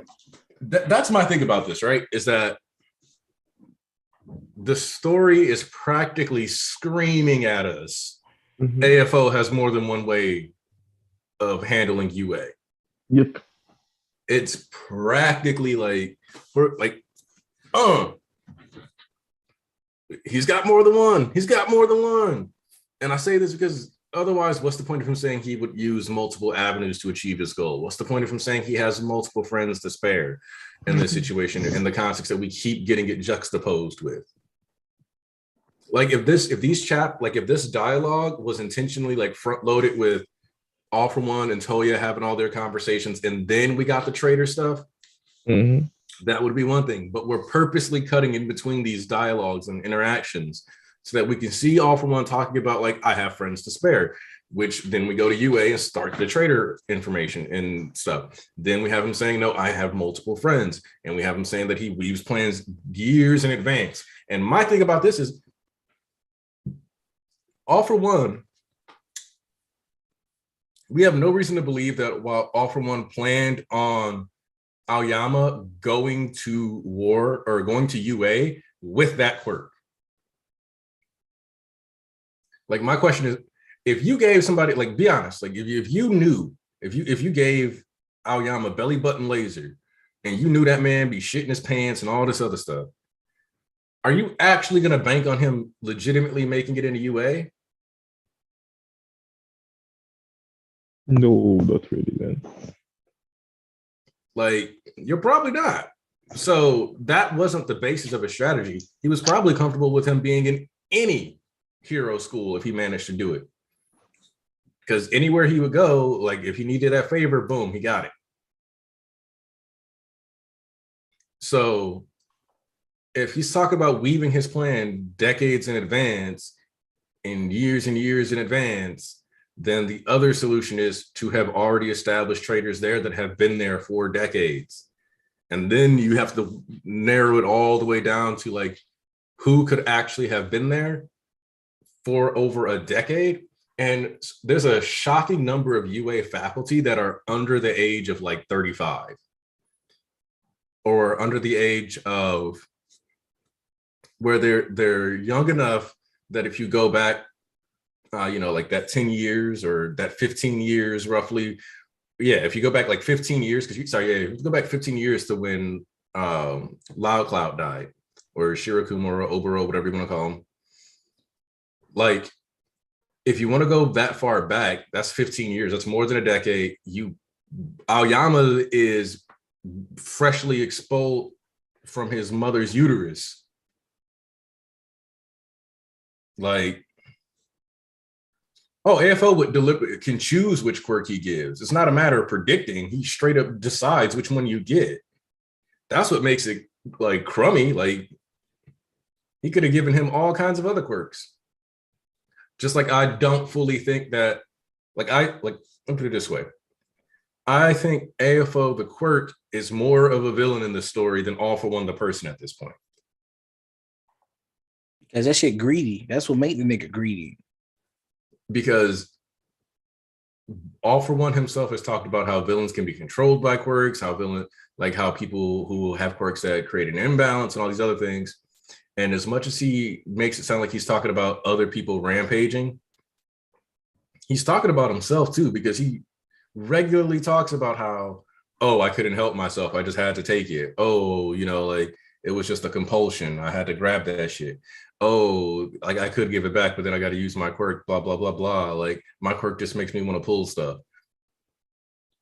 All for One is the person whose quirk is defining them and making all these things. And that's why when you look at the art piece at the exhibit, it's just an eye with tentacles reaching out all over the place that has Aoyama scared. It's a representation of the quirk itself, watching, reaching out, and grabbing everything and ensnaring it, pulling it in for itself.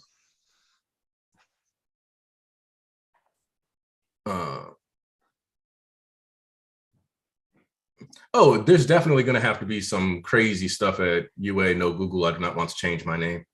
Also, I finally updated your name in the credits because I kept accidentally saying Chang instead of Change, which, while I appreciate Chang from Community, you're not Chang. So nobody wants to be Chang. Not even Chang wanted to be Chang at his Changiest. No, bro. Oh, damn. Just damn. Let me Chang was really something. All right, so as requested of me from people of the church, they wanted me. I finally have reached season 3 of Young Justice. Hey. Oh, all right, let me know what you've been thinking, because my favorite thing about season 3 is that they was like, oh, bet we're not on Cartoon Network no more. Yeah, we're gonna get to how them niggas switch the tune up in like season 3. I know. I watched the first part of season 3. That shit was like, I like, nigga, excuse me, the fuck? I like, they just go, it's like a fake out. They gonna do some revival. Nah, nigga, this shit was a real deal. But they wanted my thoughts on season 1 and 2. Oh. All right, so here I go, my thoughts on Young Justice season 1 and 2. Man, that shit was 2 packs of ass. Oh my God, man, I love that shit. It was so good going back. I feel like I relived my early youth years again, man. Watching season 1, because I had already watched all of season 1, and then I went back. Season 2, I had watched like half of it, and then I didn't watch the rest. So now from there, I was in like dark territory. So the two things that differentiate different things between the 2 seasons was more so. Season 1 was a lot more heavy focus on the characters, while season 2 setting up plot points. While mainly season 2 was paying off the plot points to those already established things. Like, so that was more plot focused, but you had enough of the characters. That was just doing more characterization and not as much development, but you already knew the characters and just showing how they have grown and stuff like that from that previous years of, through the time skip and stuff like that. So it was honestly super fun. Super had a fucking blast going through all that shit. It's funny knowing like where a lot of people end up together and just seeing that their early little romance and things like I was looking at Wally and Artemis first off, how they really didn't like each other. And then like, but they end up together, and you just start seeing the little tidbits, and it really started clicking to Wally when he was like with the Dr. Fate thing with Naboo. And then it was like, what's really important. Then it was like, it alluded to Artemis, like right after he took the helmet off. And then it went get from you there. a little Spitfire. Yeah, get you a little Spitfire. And then it was like Keith Nelson and shit. And then it's like, just from there, you start seeing it like, okay, he's like, yeah, I should do this a long time ago. And it's like, it's just nice. All that shit that like gets set up and established and then go further. The only thing that I actually had, like, I don't really, because, I'm usually a positive person. I don't really have gripes. And if I do, I just let that shit just ride because, it is what it is. Only little thing was that I would have preferred it more Nightwing because, I've always been a big fan of Nightwing. And Dick was a big heavy part of season 1. But he was more so like a backseat leader driver, which I didn't mind because he still had a little bit of action. But I preferred him more up front. But with season 3, I was getting that, so I ain't complaining. But it wasn't like a big gripe. But, man, I loved it through and through. But listen, one thing I gotta know, man. If it's one thing I fucking love, is Spy espionage. So when niggas be putting on costumes and infiltrating up into the big bad shit, and they alone or they ain't got no help, and that tension, that shit always gets me gassed up. So Artemis was Tigress in that bitch boy, and it was like, all right, bro. It had to see a little glamour charm, and we didn't know which way it was gonna go. I was like, yo, what we finna do in this bitch? You know what I'm saying? No, that conference when Ra's al Ghul was like, bro, listen. Let me tell y'all something. Nigga.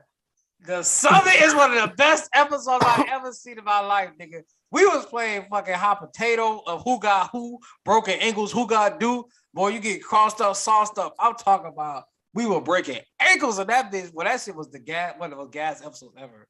Listen, man, fucking as soon as Ra's al Ghul had seen the little charm all in his neck and was like, hold up, ain't this a? And I was like, oh shit, they finna find out. Next thing I know, the bitch was like, it was like it's a glam charm. And Cal didn't. I was like, oh shit, he snatched that bitch off, and they got exposed, and then Aqualad and Artemis got shot. I was like, oh, hold up, wait a minute. If then Aqualad had the whole bomb, he had the whole fucking back pocket shit. He was like, yeah, I got you all y'all niggas in 4K. The light was betraying the reach was betraying the light. All this, that, and the other go back and forth. I'm like, yo, this nigga Gas talk to these niggas from the grave. And then it was like, I ain't dead, nigga. What you thought this was? I was like, oh shit, they played off Slade. My shit, man. The guy popped up. I said, nigga, let's go. They was like, y'all ain't getting out of this live. They brought they back up with the light. Next to you, know, nigga. Here comes. It was like, oh, we got friends too. Turns out, whole fucking team was in there. The Justice League, all the Young Justice kids, they popping out the suits and shit. I was like, oh my god, yo, this shit gas as fuck. But you know what? I was like, bro, that's got to be one of the best episodes I ever watched right there, man. Shout out to the Summit of season 2. So you know what one of my favorite things about Summit is that like it felt like a throwaway line, but if you remember what it opens up and Vandal's like, Calderon has been such a good ally that he was even entrusted with security for this summit. And I was like, as soon as he said that, I'm just like, oh, I know what's happening here. Like you don't fuck. He just got jumped. Also, okay, so the thing about season 2 that like because like I'm guessing you watched like the first episode of season 3 and was like, wait, what? yeah, that shit threw me for. I was like, hey yo, because they was like, wait, did he just shoot somebody on screen? Like, it was like, yes, he did. But it was like you should have known that they always wanted to do stuff like that. Because if you think back to the episode, I think it was Depths, where Jaime is looking for Ty. When he visits Ty's house and his mom is there and they have that conversation, she's like, he's like, oh, Maurice was having a bad day.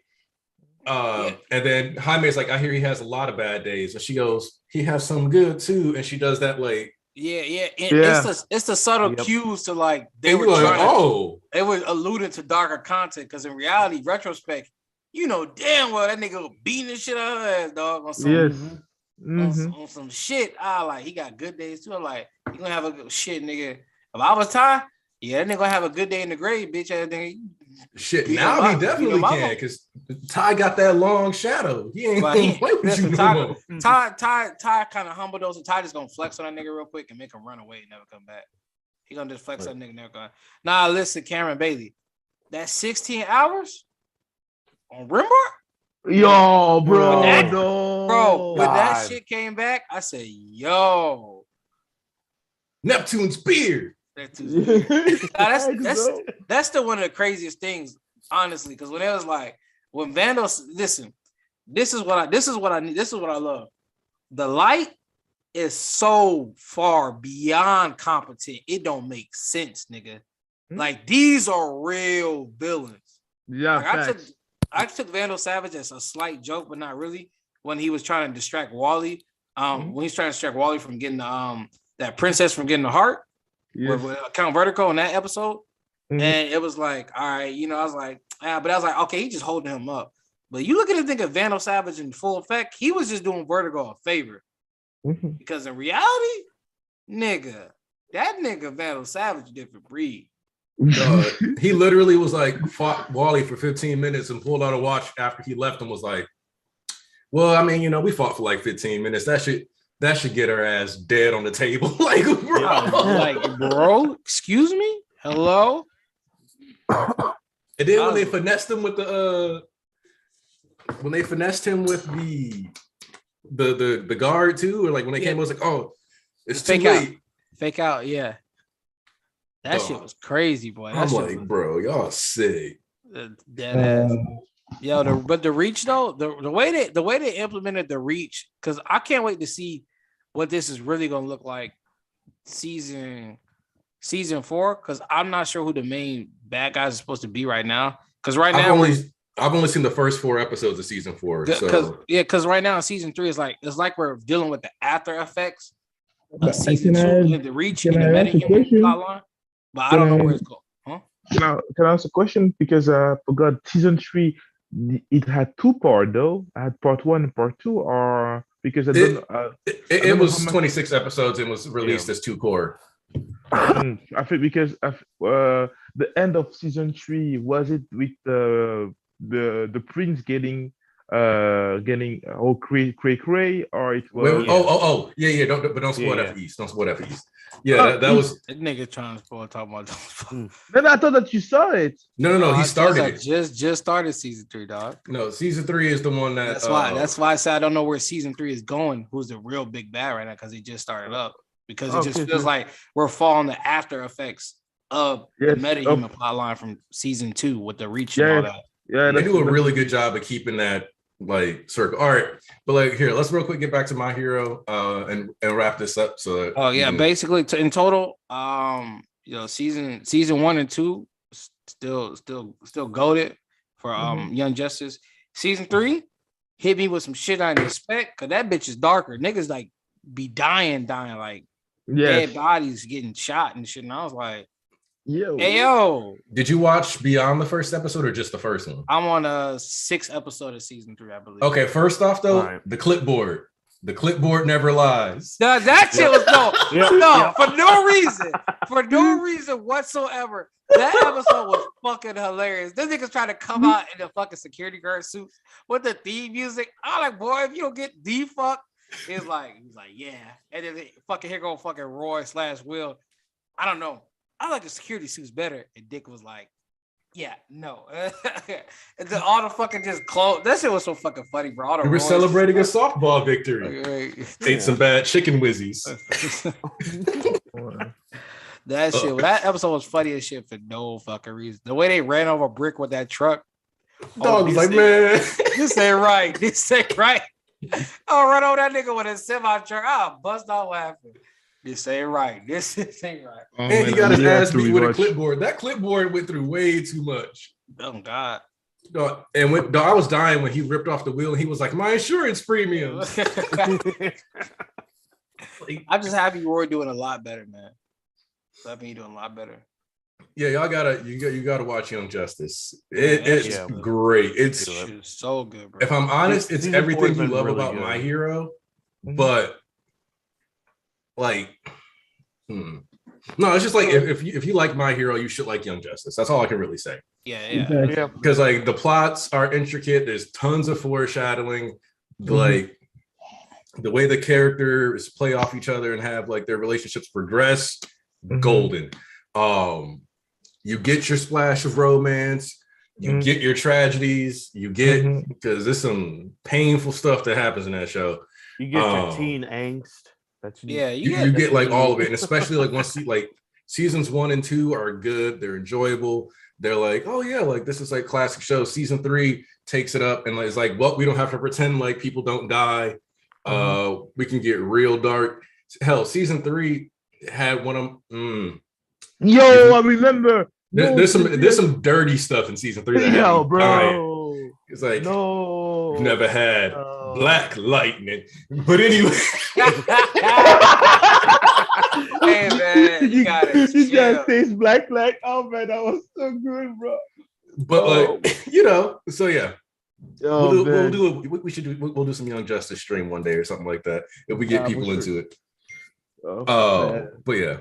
All right. Let's wind down. Let's do some final thoughts on this chapter. Ponzu. Okay. What was final thoughts? My final thoughts. Great chapter. I can't wait to see where the chapter is, like where the story is going right now. I say it every week, but still, it is just how unpredictable the story is right now. Because the things that are said in the last chapters just show that Horikoshi has a lot in his bag. Has his bag is big, but really big, and he can pull anything from his bag at any moment. And I really like that aspect. As a amateur writer myself, I can't wait. I just want to see what's happening next. So yeah, thank you for being here. Like the stream, show that you like it, and yeah, share to your friends. See you next week. All right. Walkins. Another great chapter from My Hero Academia. Everything makes sense character wise. Deku in character, Bakugo in character, pretty much. Like this chapter is really good with seeing how, especially the kids, how they've just kind of grown from everything. So everybody wanting like people's perspectives and all that, just watch, because just this group photo of the class, like each person and their reaction to Aoyama being the traitor, like that tells you their mindset and what they're going through right now too. Like Mina, for example, I mean, she's the one that's like the most broken from this, crying like this. Because she's also one of the more emotional ones right now. Like this kind of just talks more into like her dealings with Midnight dying and everything going on in the world right now, and then now one of like a close friend of hers, somebody that she did the final exam with, mind you, is now the traitor. Like somebody that she put trust in is now the traitor. So we're seeing her reaction, like all the reactions and everyone's like mindset, you can tell just in this chapter. And of course Bakugo, like instead of being so agitated, like angry Bakugo that we've seen, he's being a little more laid back with it. And also not sure if anybody mentioned this or not, but Bakugo kind of getting the best genius look going on right now with the big like turtleneck Neck collar. thing. Yeah, nice catch. Yeah. Yeah. So I'm liking that, him just showing some appreciation towards his mentor or whatever. But yeah, and then parallel to chapter 1, you can still be a hero. This is Deku's like moment with like his classmates now, where he can now give back to what they gave him, like the whole reaching out the hand thing. Come back with us, and then with All Might reaching his hand out, finally saying that you can be a hero. So I really like it. Again, 10 out of 10 chapter. We might be done with this next chapter. I don't know, but we'll see. I don't like to play prediction with Horikoshi, but yeah. That's fair. Archbishop East. Yo. Whoa. Here I am. All right, man, listen. Honestly, I'm gonna just start using, since we everybody, everybody throw comparisons out. I'm gonna start doing what everybody else do too. Okay. So I'm gonna use my Young Justice as my crutch from now on. When it comes to writing in comparison to MHA, when it comes to pacing. So honestly, pacing maybe subjective, whatever have you, objective, subjective, whatever the fuck, difference between those terms truly means. Y'all got it. What I will say is this: if Young Justice got good writing and the quality still high as it is, I'm gonna apply the same thing to MHA. Just because Horikoshi out worked his ass off, struggled from hell and high water to get the 306, and say, you know what? Like he said once in the interview, I want to create a universe with MHA. Got these spin-offs, got this, that, and the other, these movies, these light novels. Create an entire universe, even like the side manga Vigilantes, create this entire universe so you could understand the narrative and all these characters that exist.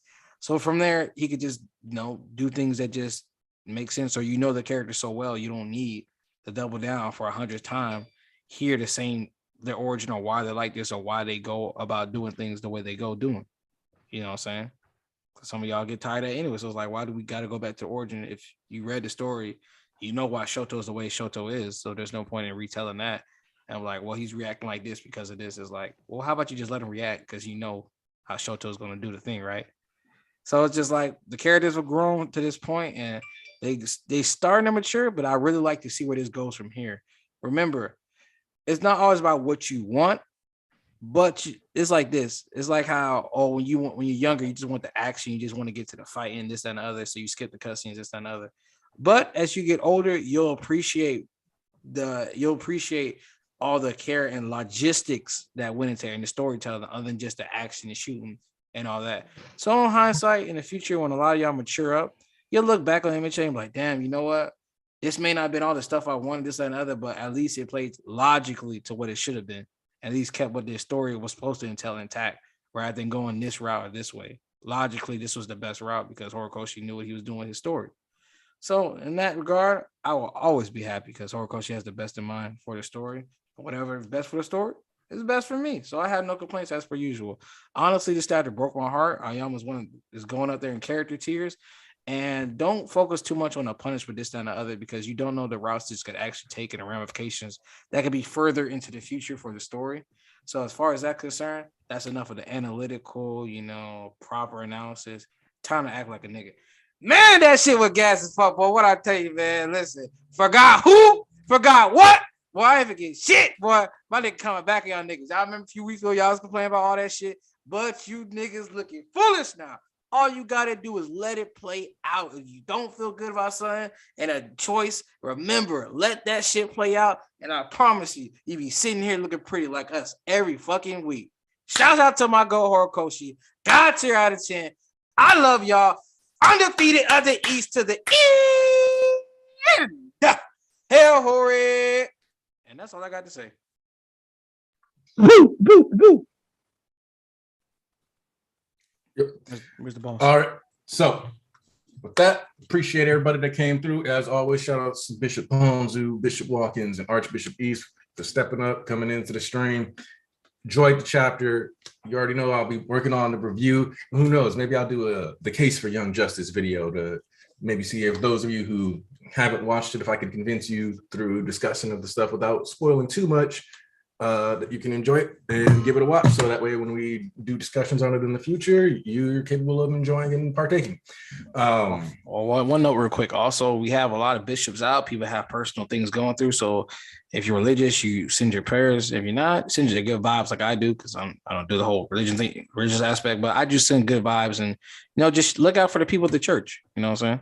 The bishops that are not here. They really, really appreciate it. Especially because, one of our bishops is heavily injured. Yeah. So make sure y'all come through. Appreciate it. And I'll be trying to work on some content for you for the rest of the weekend. Hopefully get back into the swing of things. I'm sure some of you noticed that we finally got another analysis video outside of chapter reviews for stuff. And I'm hoping to keep that up. So that's all I really got to say. Hope you guys enjoyed the